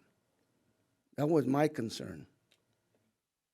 This project that was back in 2019, I supported it, the project. Someone said I didn't support it. I did support it because it was designated for that zoning, for that type of service or that type of business. So unfortunately, I haven't changed my mind. It's a good project. It should have something there, and it'll benefit not only the local community, but it should benefit everybody in the city, especially the out-of-towners that are coming into Lake Paris. That's revenue for the city and for you taxpayers. Thank you, Mayor. Thank you again for the presentation, and we're basically in deliberation now, so thank you once again. Appreciate you. Thank you all for your time, and I appreciate the time that you've spent discussing it. Thank you. Thank you. So I'll just bring it back to the dais here, and next up we have Councilmember Bernard. I'd like to thank all the residents that came out to speak. I want to do a quick apology to Mr. Jinks because I believe you were referred to as the Ginger Man, and so I apologize for that. I hope you weren't offended, so I apologize. I do want to just make sure that I note that out there. But I thank everyone for coming out to have a discussion about this. As it was noted, it was discussed at the Planning Commission. I do know there was the project, as everyone has said, back in 2019, and I believe it was Ms. Friedman who sent me an email. A few of you have sent me an email, but I'm pretty sure it was Ms. Friedman who sent me an email asking why they're fighting this project yet again. It's because of the property owner. Although last time it was a different property owner, the property owner brought the project back because they are allowed to bring the project back. I think maybe what happens is we need to have more of a discussion and more public input about what we would like to see in this community. I did do a few outreaches over the summer trying to figure out some things that the community would like to see, but maybe that's probably what we need to have more of a discussion on. We need to have more of a discussion on what zoning is, where we have things are, where things are located in the community. Yes, there was a general plan that was developed, but I do think maybe we need to do a little bit more discussion and education and outreach with the community, just in general, not just in your neighborhood, throughout the community of Moreno Valley, and particularly in District 4, where we do have not a lot of land left, but we do have a few, because we do have a lot of development happening. So again, I thank everyone for coming out. I know people were requesting that it be postponed to a later date. I did not put this on the agenda.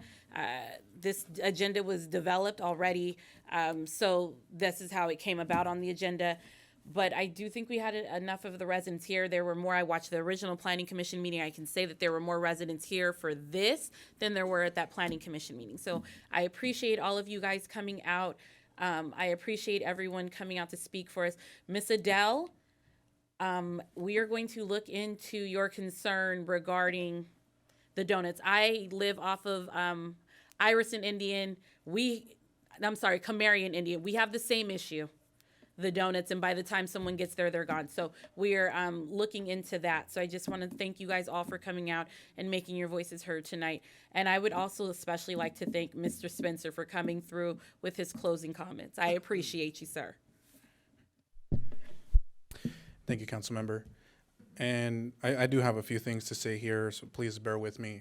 I have a few things to say. But first and foremost, just last year, I was the council member for District 4, which includes, of course, this area, as many have said, and now it's under the jurisdiction of Councilmember Bernard. But I vividly remember the last time a project came on this property. Feels like it was just yesterday, and I think someone said it's like deja vu, right? One of our public speakers, and it does feel like that. So whenever I'm up here making a decision, I try my best to make sure that we're hearing from our constituents, that we're getting your feedback, and that's why I appealed the project. I appealed the Planning Commission's decision, and that's what allowed this to come here and end up on our agenda. And as the council member mentioned, the timing, we don't really have too much control over that. And the council decided to keep it on tonight's agenda. So that it is what it is. But I know that I firmly believe if it was in January, we probably would have a lot more residents out here, speaking on the project, whether for it or against it. So I'm always looking for ways of how do we get more residents involved and get you here to the council chamber to give your feedback. That's of utmost importance. So a question I just want us all to consider, imagine if you lived in that neighborhood. Imagine if we lived across the street, 300, 400, 500 feet from the proposed gas station. Would you want that project across the street from your house? My answer to that is no. And I've said that before on other gas station projects as well, and other type of projects. But in regards to that, one of the things is just the young children, again, the school, because they do cross, and I'll get to it in a little bit, but the accidents especially are a big issue. Every now and then I'll send things to staff to see, how do we improve, especially coming down from the east, heading down Iris. There's constantly accidents on that side, at that corner. Constantly, there are accidents there. And that's the last thing we always want to see, of course. So that is a big concern for me that, the applicant mentioned that, we can't blame him, which we can't, for the things that have happened to date, but that doesn't give an excuse to make it worse, So that's something that we should keep in mind. In addition to, of course, noise pollution, the light pollution, there will have to be the refueling semi-trucks that have to visit the site to refuel the station constantly. So that's another issue that I'm definitely taking into consideration. Also, it's a little bit concerning that, I wish the applicant was at least open to the idea of restricting the sale of alcohol, the tobacco products, or looking into on-site security. But there's no willingness to do that. So that's definitely concerning to me as well, because a lot of other developers are willing to look into that as well. So that's another thing to take into consideration. And also, just looking at the pros and cons of this particular project, really, I think the main and maybe the only benefit of the project is financial. And depending on where the gas station is located or how big it is, how many pumps, we might collect maybe between $150,000 to maybe $250,000 a year in tax revenue. But I say that and I bring it up because I just don't think that that outweighs all of the negative impacts that this gas station would bring to the community. I definitely don't think we should put the money before the people. And on top of that, I've said this before on other projects, just where our economy is moving, especially here in California, we're transitioning very quickly to an electric society. So I don't know what the timeline would be in terms of construction if it were approved, but it would be at least a year, year and a half, maybe 2 years before a project is actually built and operational. That would take us into essentially 2026.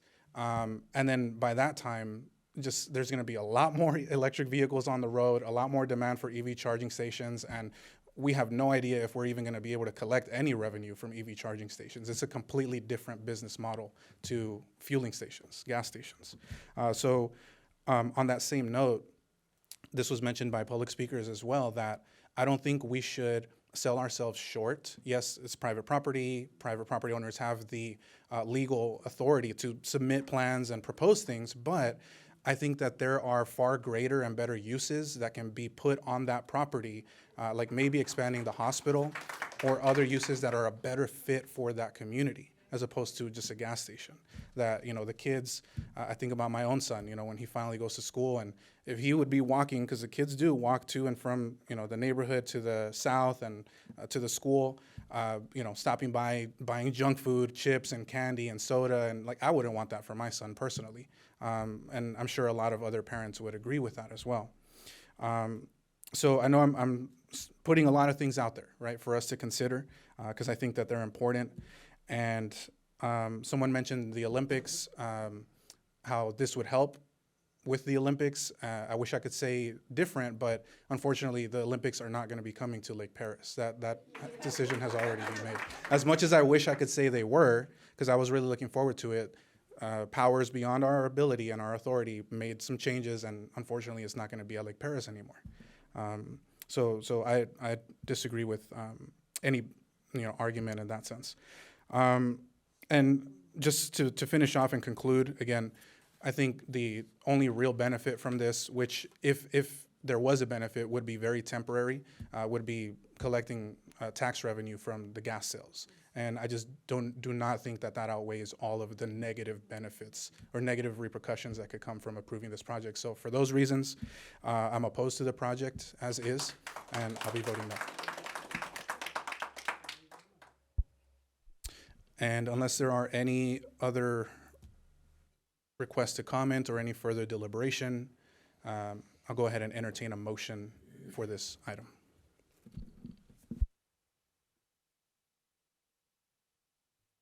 If not, I'll make a motion to, were you getting ready to? Yeah, I was going to, I make a motion that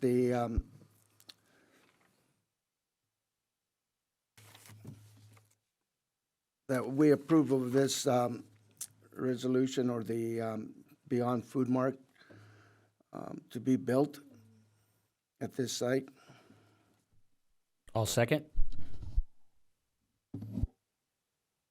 There's a motion and a second. Please vote.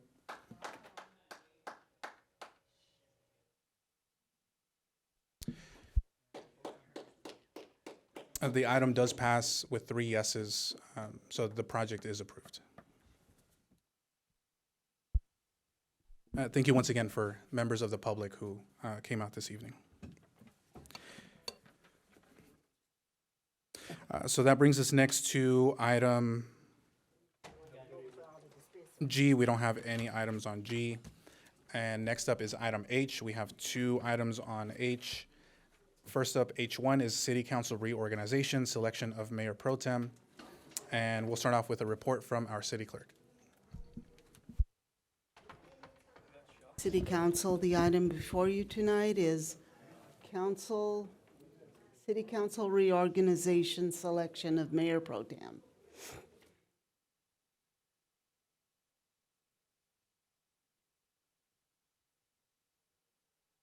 Sean, did you wear this out?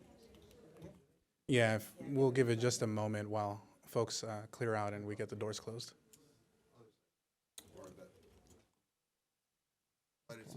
Okay. Okay, I It think we're good. was.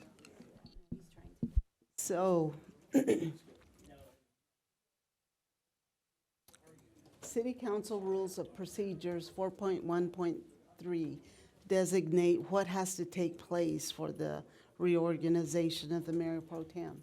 So it's brought before council the first meeting in December, which we did, and it was continued because we didn't have a full council to give the council the opportunity to select one of their own. The nominations for office of mayor pro tem will occur tonight. Nominations do not need a second in order to be effective. The terms of office will be until the next meeting scheduled for selection in December 2024. Appointment shall be made by 3 or more affirmative votes.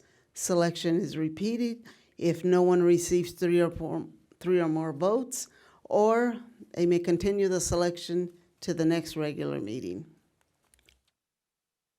Recommendation is to conduct the reorganization of the city council by selecting one council member to serve a 1-year term as mayor pro tem. Do we have any questions? I'm available if you have any questions. Otherwise, we'll go right into nominations. And a question, do we need to take public comment on this? I think we probably should as well. Yes. Yes, okay. Are there any questions for staff on this item?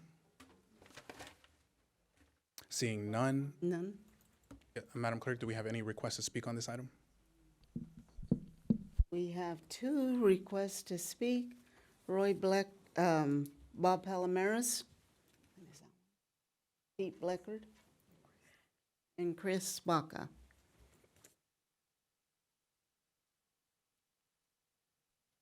And if we could just hit pause, I think I'm getting requests for another brief recess. If we could just take 5 minutes. Yeah, we'll be right back. Okay.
And we are now back from our recess. We'll go ahead and pick up where we left off, and that was with the first speaker for public comments, Mr. Palomares. The floor is yours.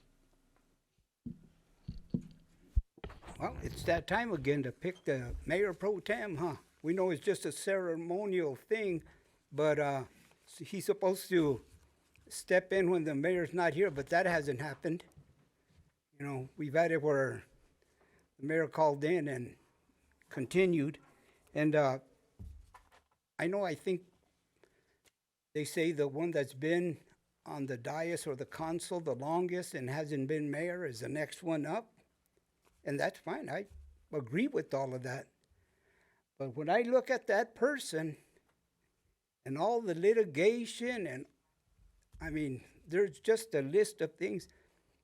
Even if he's the mayor pro tem, it puts an ugly face on our city, believe me, because there's a lot of people that know, man, all of the dirt.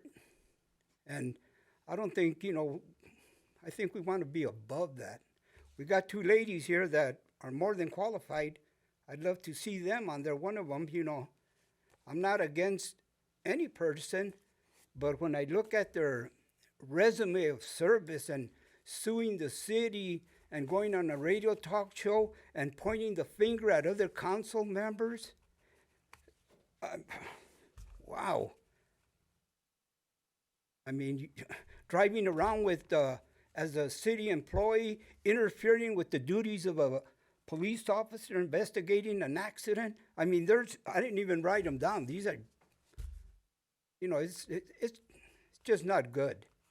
I mean, with all respect to the person, it's no good, man. I think we need to pick one of these two ladies. That's my opinion, because I live in the city and I want it to look the best. Thank you. The next three speakers are Roy Bleckard, Pete Bleckard, and Christopher Baca. As I said, the whole issue of the mayor pro tem, just my opinion, it's no big deal on my radar screen. In most of the cases of what goes on, and pick whomever you want. I mean, that's, if you want to go in the tradition, then the last man that didn't have it or bear the longest or whatever. I mean, I've said this many times, we really don't need to repeat it. Again, it's not that big a deal, but I will, again, I've said, you guys need to look at your rules and procedures like you did with this and really analyze and study what you're doing. Because just like the last time the mayor was up there at the brain-sucking place, the California League of Cities, and he pipes in.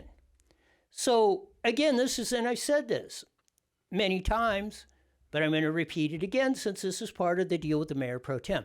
If the mayor is not here physically in the building, even if he's zooming in, the mayor pro tem should run the meeting. Because the person that's here on the dais, he can do that. The mayor's still got his vote, whatever, how you do it. But, other residents and other things talked about how, we want Moreno Valley to be great. The only way you get to the great point is if you start putting the example and showing everyone how the proper procedures and rules and this. This goes on all of you on the dais. This goes of all of you sitting in the well. You've seen the emails ad nauseum. How many times do you respond? But we still keep having to come up here and have these discussions. This is why we have in Moreno Valley, the city of Moreno Valley, next year will be 40 years, has the reputation it does.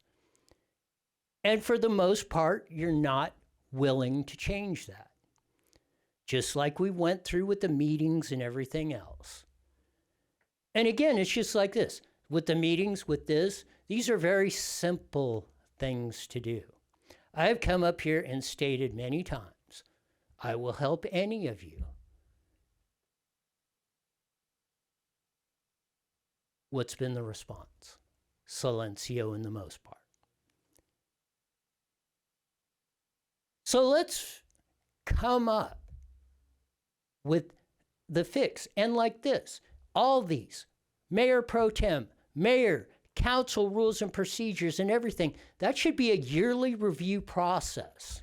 Go through the study session, discuss it, because everything changes, just like this. So make the vote. Again, it's no big deal in my book, but have fun with it.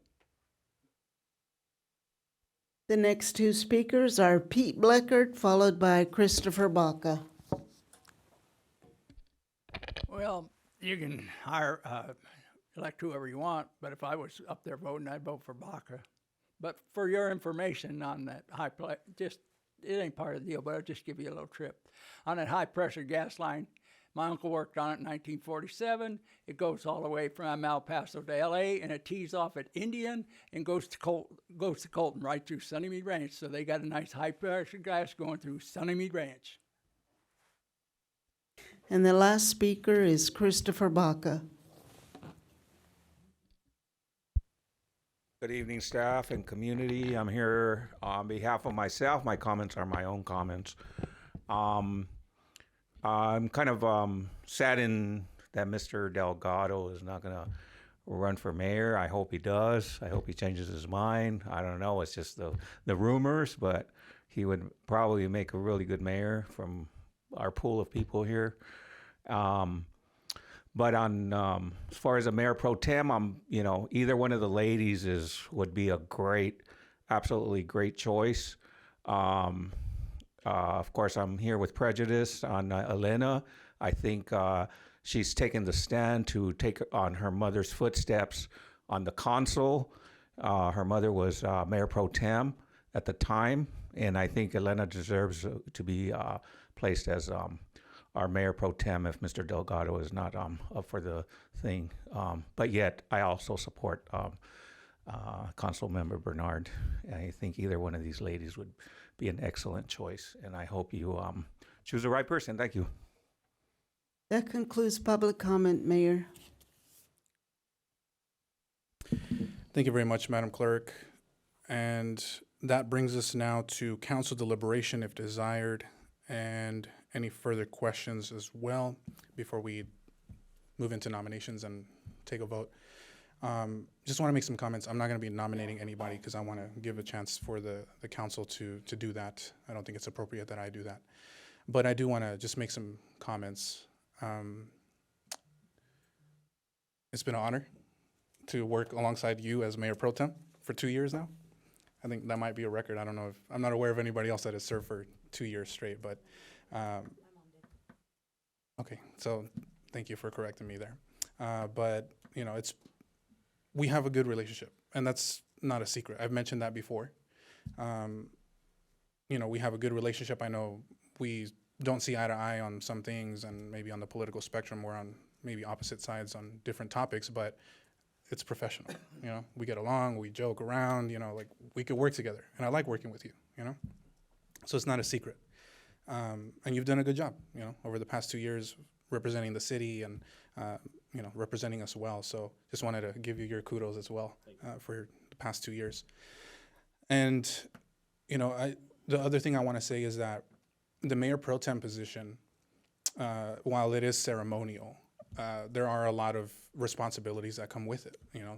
Some mentioned, stepping in sometimes when the mayor might be out, or also, agenda reviews, for example. There is some additional work that comes along with being mayor pro tem. So I think of utmost importance is being able to have a mayor, whether it's me or not, a mayor and a mayor pro tem that can work together. You can have dialogue, you can be cordial, you can be professional, there's open communication, right? And we figure things out, right? There's been some items where we disagreed, but we came to an agreement, So I think that is probably the most important thing, to make sure that the mayor and mayor pro tem can talk openly, freely, and just have a cordial relationship. Because if not, it's going to make those agenda reviews and a lot of things a lot more complicated.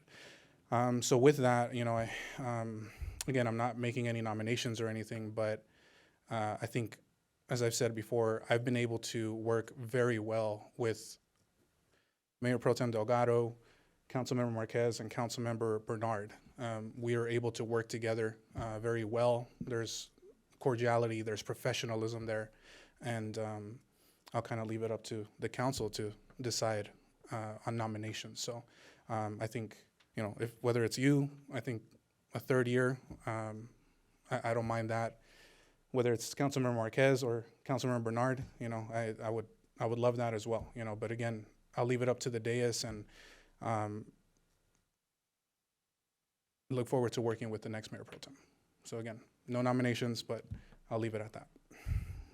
So if there's any additional comments, I do see a hand raised here by Councilmember Marquez. Yeah, Mayor, thank you very much.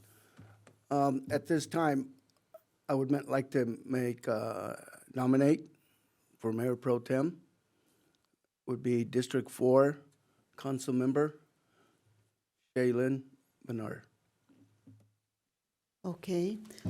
Are there any other nominations? No? Okay. Well, I don't have a nomination, but I do want to comment.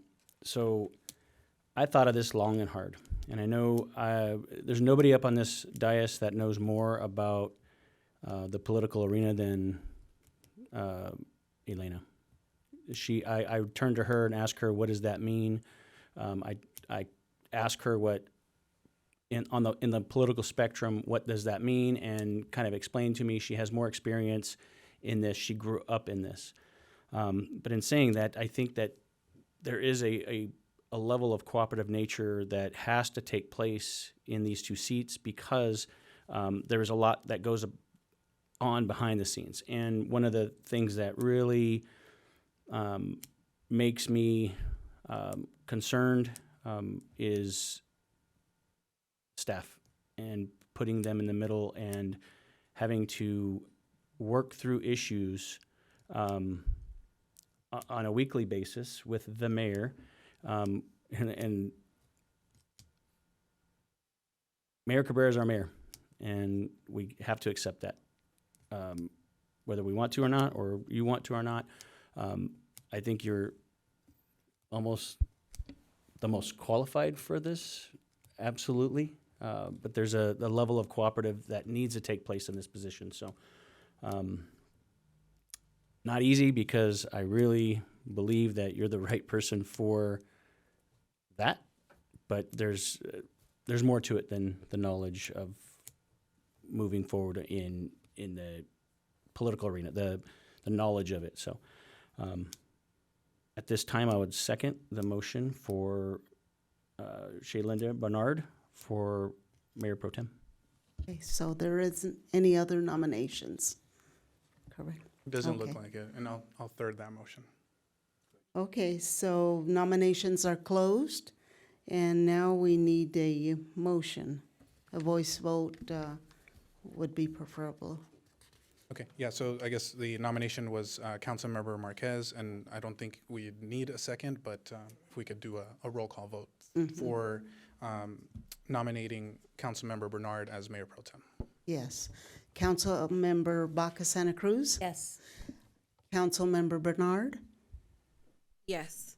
Councilmember Marquez? Yes. Mayor Pro Tem Delgado? Yes. And Mayor Cabrera? Absolutely, yes.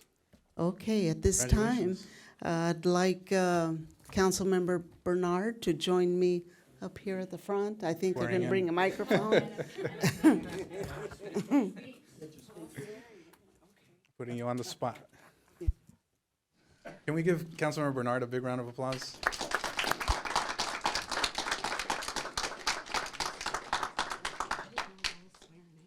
Yes, yes. Okay. Okay.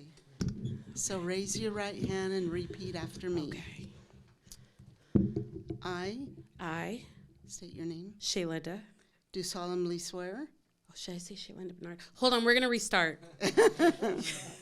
My full name. Okay, we're gonna restart. Okay. This is what happens when you've been here 5 hours. I, Shaylinda Bernard, Do solemnly swear do solemnly swear that I will support and defend that I will support and defend the Constitution of the United States the Constitution of the United States and the Constitution of the State of California and the Constitution of the State of California against all enemies, foreign and domestic, against all enemies, foreign and domestic, that I will bear true faith and allegiance that I will bear true faith and allegiance to the Constitution of the United States to the Constitution of the United States and the Constitution of the State of California, and the Constitution of the State of California, that I take this obligation freely that I take this obligation freely without any mental reservation without any mental reservation or purpose of evasion or purpose of evasion, or purpose of evasion, and that I will well and faithfully and that I will well and faithfully discharge the duties upon which I am about to enter.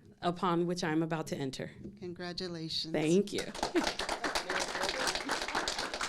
may take your seat, or you may No, there's no speech. comments if you'd like. Okay. Yay, this is fun. Thank you, guys. I appreciate my council up here. And this next year should be fun. Yay. You said just a little.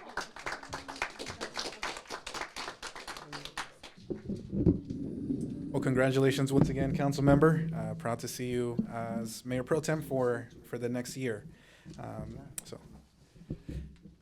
Yeah. Alrighty. Well, some exciting things here, and then so that will conclude item H1, and we'll make sure to get you your updated name tags and everything as soon as possible. So we'll move on now to item H2, which is the item for providing direction regarding the council motion to cancel the January 2nd regular council meeting, and we have a report from the city manager. Thank you, Honorable Mayor, Mayor Pro Tem, council members. Sorry, I'm a little under the weather, so please don't mind my croaky voice. Just want to let you know that this particular item, although it does reference a motion to cancel the January 2nd meeting, based on the same reason that the city clerk went ahead and removed the minutes, this motion is actually a direction to city manager's office to bring the item forward. And it was my mistake in basically saying motion as opposed to city manager's direction was to bring forward the item to, in essence, cancel the January 2nd, 2024 regular meeting. So with that, that particular report is very easy. And if you have any questions, I'm available for those questions. Thank you for that, Brian. I appreciate you sticking around. So any questions from the dais? Seeing none, we'll go ahead and go to public comment. We have one, Roy Blackard.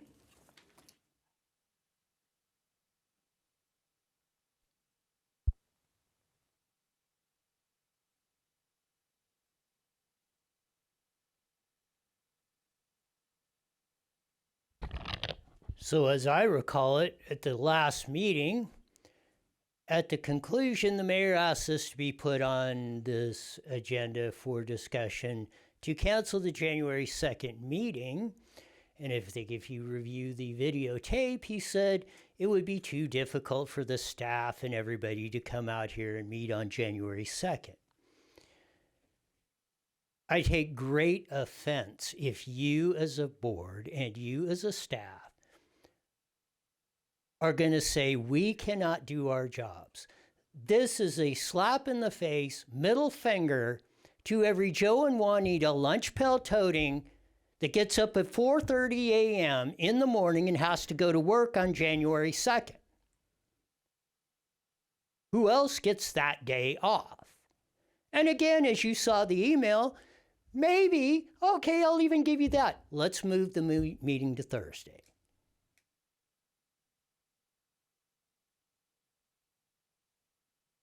This is another example of the arrogance of power,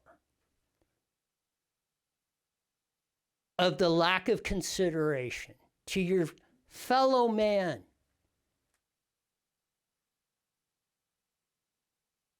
I cannot conceive of the amount of hubris it takes to propose something like this.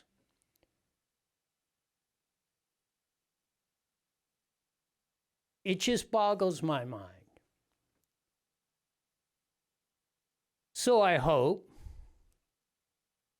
that you will come to a conclusion that either we're going to have a meeting on this January 2nd, and if that is too difficult, really, then let's move it to the 4th, and maybe we could solve some of these problems that are exactly what a lot of people have come up here and said. They might not necessarily realize they're taking the off-ramps, like Councilmember Marquez did about the insurance, which I've been saying for many years, to watch out what's going on.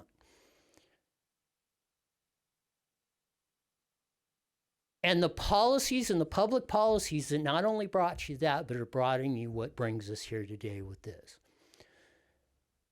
So my first recommendation is be here on January 2nd, like most everybody else has to do their job. But if that is too difficult, then maybe we could move it to January 4th. We will see how much just common decency you have for your fellow human beings.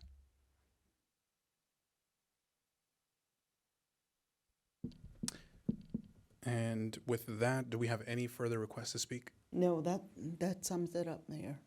Thank you very much, Madam Clerk. So that brings us next to council deliberation, if desired. I don't see any requests to speak, so at this time I will make a motion to approve staff's recommendations numbers 1 and 2. I'm seeking a second. There is a second by Councilmember Marquez. Please vote.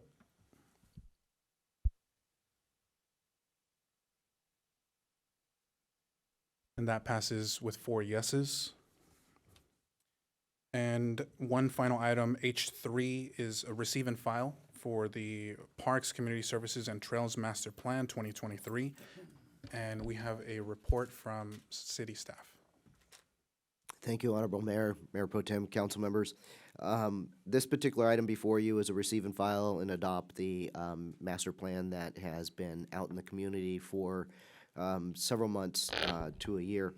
And just want to mention that we have a consultant, Jacob Leon from KTUNA, that will actually be doing a presentation. He'll be concentrating on the actual public engagement that occurred to develop this plan.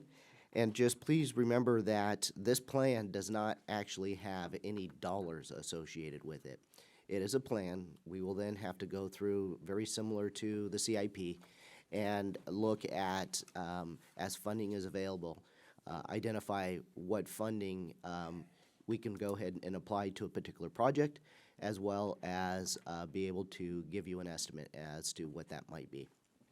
With that, Jacob Leon, please. Great. Good evening, Council and Mayor. Thank you so much for having me tonight. I really appreciate it. As mentioned, my name is Jacob Leon. I am representing my firm, KTUA. We're an urban planning and landscape architecture firm down in San Diego, but our projects take us all over California, working on projects just like this. So I have a short presentation, as mentioned, to walk you through all of the hard work that our team and your community did over the past 12 months to get us to this spot today of presenting for you and receive and file, hopefully, of this Parks and Recreation Master Plan. And so I just want to give a quick thank you to everybody, our team, Jeremy, Patty, our team members from K2A Matrix, and of course the community of Moreno Valley, who really made this all possible. As you recall, this Parks and Recreation Master Plan, it's meant to be comprehensive. It's a planning effort to identify those short, mid, and long-term projects.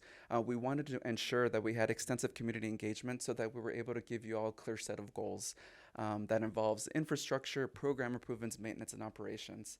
For the rest of my presentation, I'm going to walk you through very briefly the major highlights. We really talk a little bit, like as mentioned, about community engagement and highlights, high-level things that were in the recommendations chapter of this Parks and Rec Master Plan, so that you can be a little bit more, comfortable with all of the work that took place over the 12 months.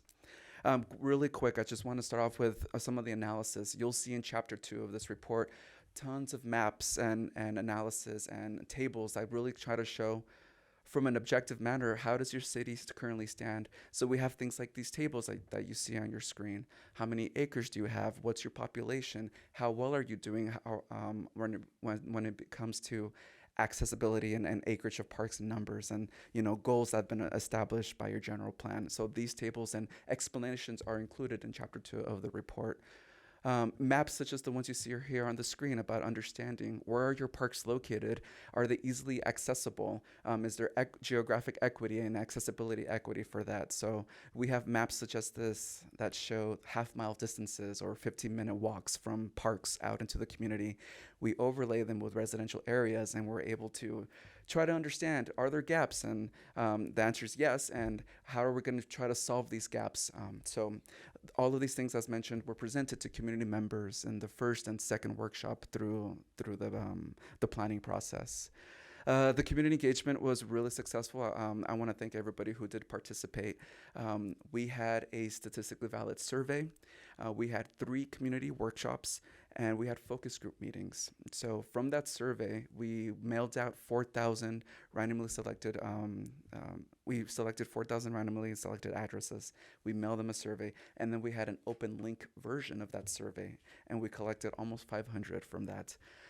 3 workshops that were purposely scheduled during major milestones of the planning process to talk with your community about issues and solutions when it comes to parks and recreation. We had focus group meetings. We met with athletic groups, your different commissions here in the city, Emerging Leaders Council, Park and Community Services staff as well. We wanted to make sure that we were trying to be well-rounded, comprehensive, and hear from different people from different backgrounds as it relates to parks and recreation in the city. Some quick highlights from that survey. Again, 477 were completed. We were able to get 250 from the mailed, and then an additional 218 from the open link survey. So all that information is included in the master plan, and it will also be an appendix item in the final report. So for those of you who are interested in looking at hundreds of pages of survey results, you're more than welcome to nerd out on your own time over dinner or coffee and really see what your community had to say about. But I do have some quick highlights for you about overall the community engagement. I'll begin with the workshop trends. For those who did attend those workshops, loud and clear, we heard people about improvements to the Equestrian Center, improvements to trails to and from the parks and throughout the city and some of your neighboring open spaces. And we heard about programming and special events, applauding the great things that happen throughout the year, but also room for improvement, things they would like to see in the future. For those who we met and spoke with during the stakeholder focus group meetings, these 3 were the major highlights. Things like public centers. So think about your community, your rec, and your senior centers or teen centers, wanting more of those and the need for more of those. There was great discussion about maybe one day here in Moreno Valley, we can have a grand sports complex that could really help address some of those big deficits when it comes to fields and sports courts and that sort of thing. And of course, from that conversation with staff, things like lighting and safety were a big thing that we heard from. And then lastly, from the survey, quick highlights include just your community just wants you all to continue maintaining and improving your parks. They want to just see more open and natural space areas. Because of COVID, a lot of us realized how important it is to have open space and easy access to open space. So we saw those reflected in the survey results. And of course, just ensuring that there's always a community or a neighborhood park that's easily accessible from your community. Now, so that would have been Chapter 3 in the report, and I'll end my presentation with some of the highlights from Chapter 4, which are the recommendations. So I'll begin with the identification of new park opportunities and recreational opportunities. Beginning with the breakdown, we wanted to make sure that the report was digestible for you and your community. So we broke it out into 3 major categories. For example, here, I'll begin with the amenities, the physical things inside of your parks. So things like community gardens, splash pads, shaded areas, new playground renovations, the new dog parks. Those are all documented in your report and included in this chapter. Facilities, so think about the big architectural elements in your city. So things like an aquatics center, an aquatics facility, a new larger senior center, indoor courts, so like think of indoor basketball, volleyball, that indoor pickleball, that sort of thing, nature center, library, new community rec center, youth center. And lastly, we also documented the information regarding trails. So things like an east-west connection in the northern part of your city, improvements at the intersections along those equestrian trails, more signage, and just continuing to improve and make bigger your network of trails for multi-use for people walking, biking, and on horseback. And Chapter 4 also includes what we're calling these initiatives, goals, and actions. Think of these as your high-level umbrella topics that your staff will use to make informed decisions over the next years.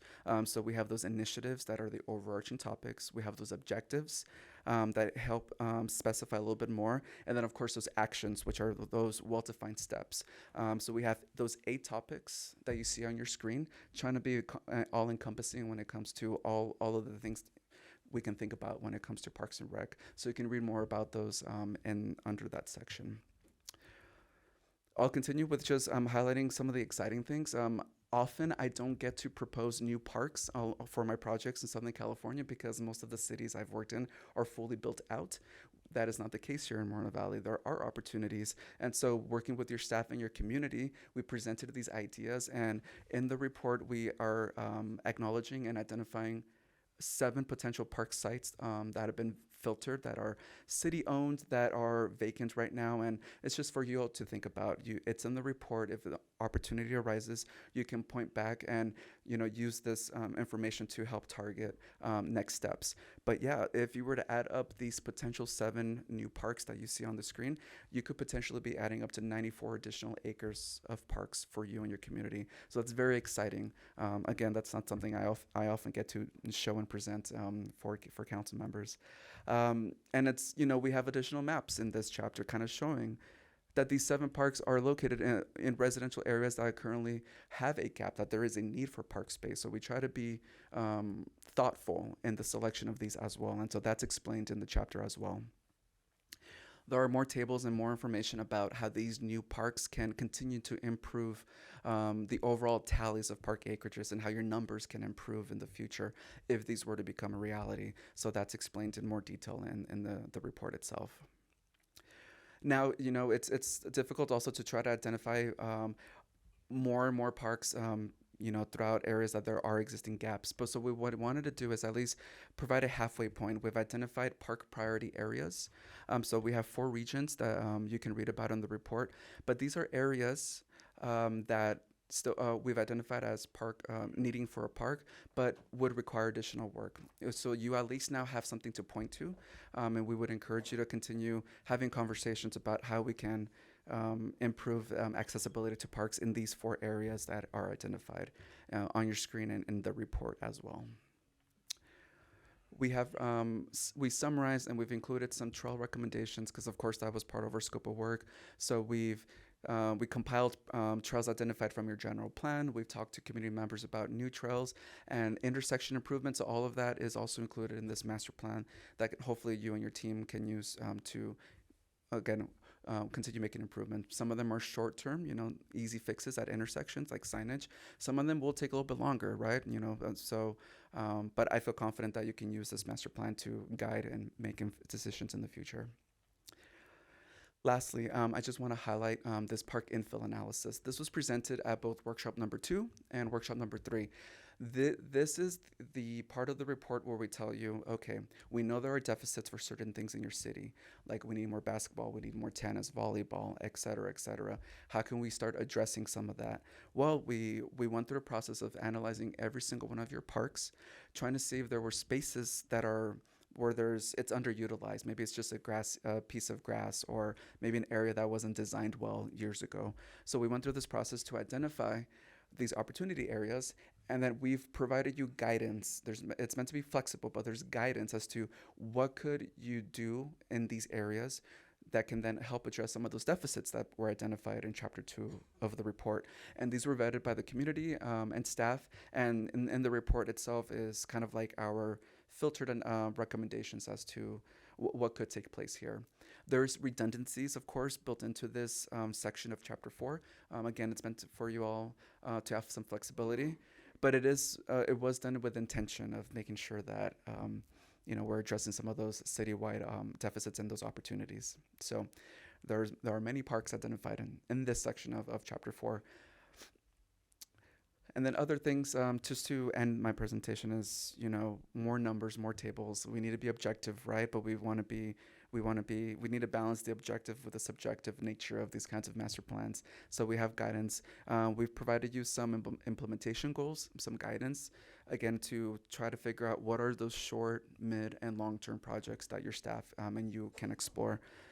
And we provided a table. There's some tables at the very end of Chapter 4 that highlight some potential funding sources. So think about those federal, state, and local nonprofit grants, opportunities that staff can explore to hopefully facilitate and make it a little bit easier to make some of these things a reality. So all of that is in the report that has been presented to you. And I'm here with Patty and Jeremy. I know Jeremy's sick, but I know he's sending us all good wishes and hoping that, you know, there's a motion to receive and file and adopt this master plan so that it could be put to work in the near future. My team at K2A, we're going to package everything in January. We're going to turn everything over. So staff, Patty and Jeremy and everybody else will have Excel spreadsheets and tables and everything they'll need to pursue future funding in the future. So that is our commitment to you all for this master plan. So again, thank you very much for letting me give you a quick update as to everything we did over the past 12 months. And I don't know, Patty, do I stay here to answer questions or, yeah, great. Thank you, Council and Mayor. I appreciate it.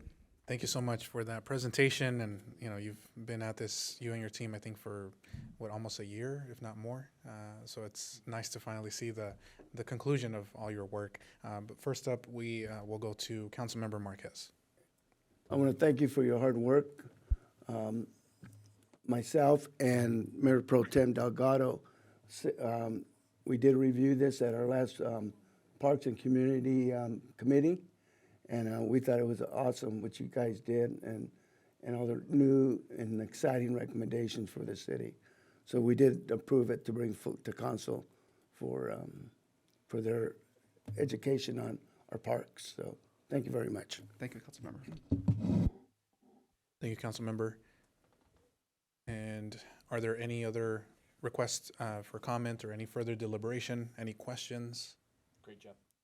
Thank you. Thank you, Councilmember, Mayor Pro Tem. Yeah, it looks like there's no further questions or comments at the moment. So once again, we want to thank you for sticking around for a couple hours.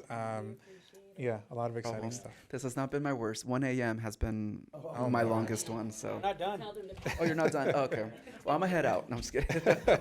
No, thank you all very much for your time, and thank you to your community for coming out and helping with this master plan. And thank you, Patty and Jeremy. Thank you. And Mayor, there are no public comments on this item. Thank you very much, Madam Clerk. So with that, again, any further deliberation if desired? If not, we need to make a motion and vote for just receive and file. It's no action. So I'll entertain a motion and a second to receive and file. So moved. I'll make a motion that we receive and file. I'll second. All right, there's a motion and a second on the table. Please vote. And that passes with 5 yeses and is received and filed. Next up, we have I2, Employee Association Report. I don't believe we have one tonight. I3. Oh, yes. I am skipping over that, actually. Thank you. So City Council reports, we have a few. First up, March Joint Powers Commission from Mayor Pro Tem Delgado. Thank you, Mr. Mayor. I got fired. Tonight, I'm providing an update from March Joint Powers Commission meeting that was held on Wednesday, December 13th. We received a report about an environmental justice element that March JPA is drafting for their general plan. And we also evaluated the airport's authority plan for the upcoming capital improvements at the airport. And that concludes my short comments and the update on the last March Joint Powers Commission meeting. Thank you very much. Next up, we have a report from RCHCA, and that's from Councilmember, Mayor Pro Tem, I'm sorry, I'm just reading off the script. Mayor Pro Tem Bernard.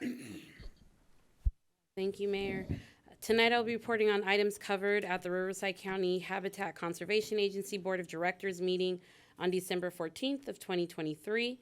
This includes an acknowledgement of the city collecting and transferring $25,145 in Stevens Kangaroo Rat mitigation fees in Q1 of the 2023-2024 fiscal year.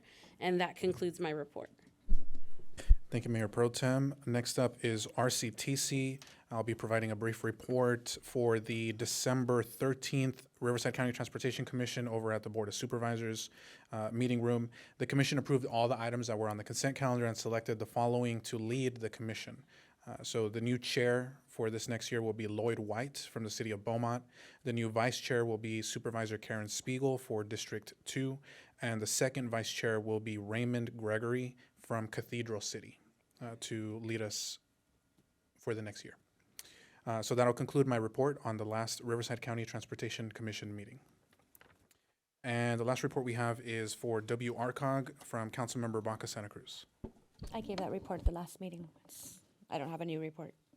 Okay, thank you. So no I2, and then I3, the famous city manager's report. Last Thank one you. of the year. Yeah, thank you, Mayor, members of City Council. I'm going to keep it very short. Just 3 items tonight. First of all, congratulations to Mayor Pro Tem Bernard. I'll be looking forward to working with you. Just a few more meetings, once a week. So, other than a regular one-on-one. Second item is I don't usually do this, but I want to make an announcement about one of our E-team that's retiring, and that's Michael Lloyd. So Michael Lloyd has announced his retirement. End of this year, he's going to be retiring from the city. Over 20 years of service. He started really doing all the different aspects of engineering, pretty much everything within the city. He has touched on the engineering aspect, and it was a pleasure working with him. He is a professional. He is always a person that's thinking outside the box, always looking for ways to solve problems. And we are quite happy for him. A lot of the things that he has done, it's a lot of it's behind the scene, and that's what we do as public servants. A lot of the projects you see around the city, the trails that we're talking about, the streets, the bridges that we're gonna announce a ribbon cutting or dedication ceremony early next year. A lot of the infrastructure that's being built, it's Michael had a input into it, and so from myself, the rest of the team, we congratulate you on your retirement and just a job well done. So thank you, Michael.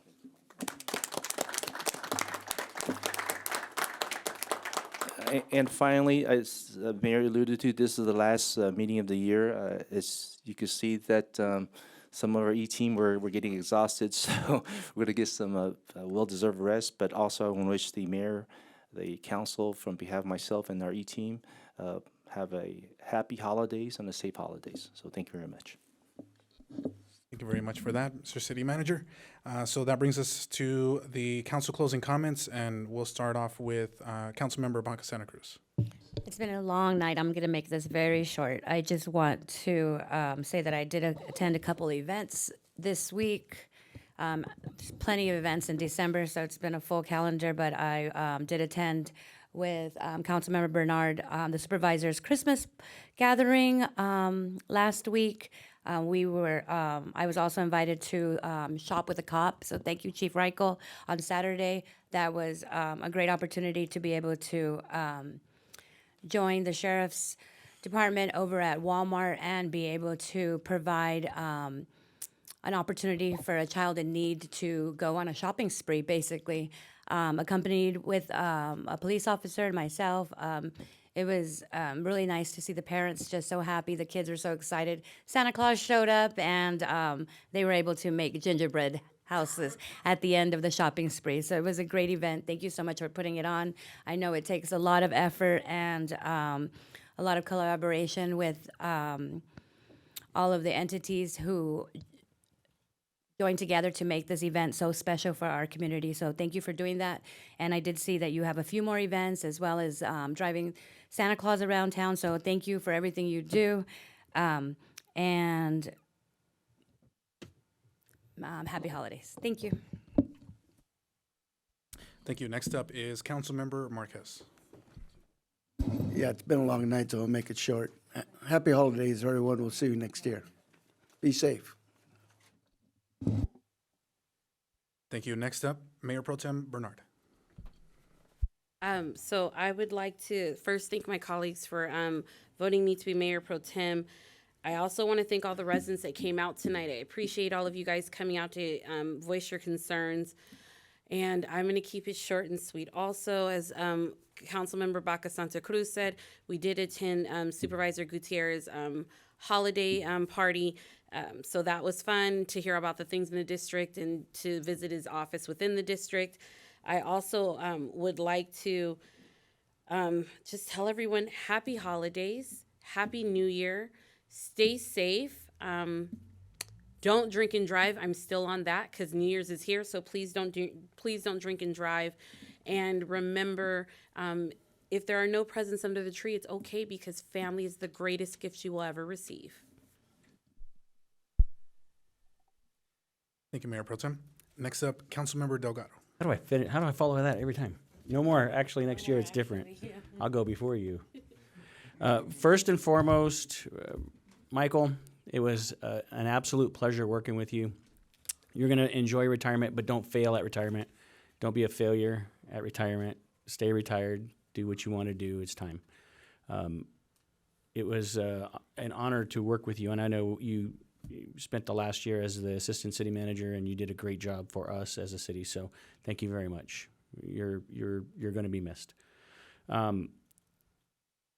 just want to say Merry Christmas, Happy New Year. We won't see you guys until 2024, but we'll pick up right where we left off and work for the city and work for Kenny. So thanks.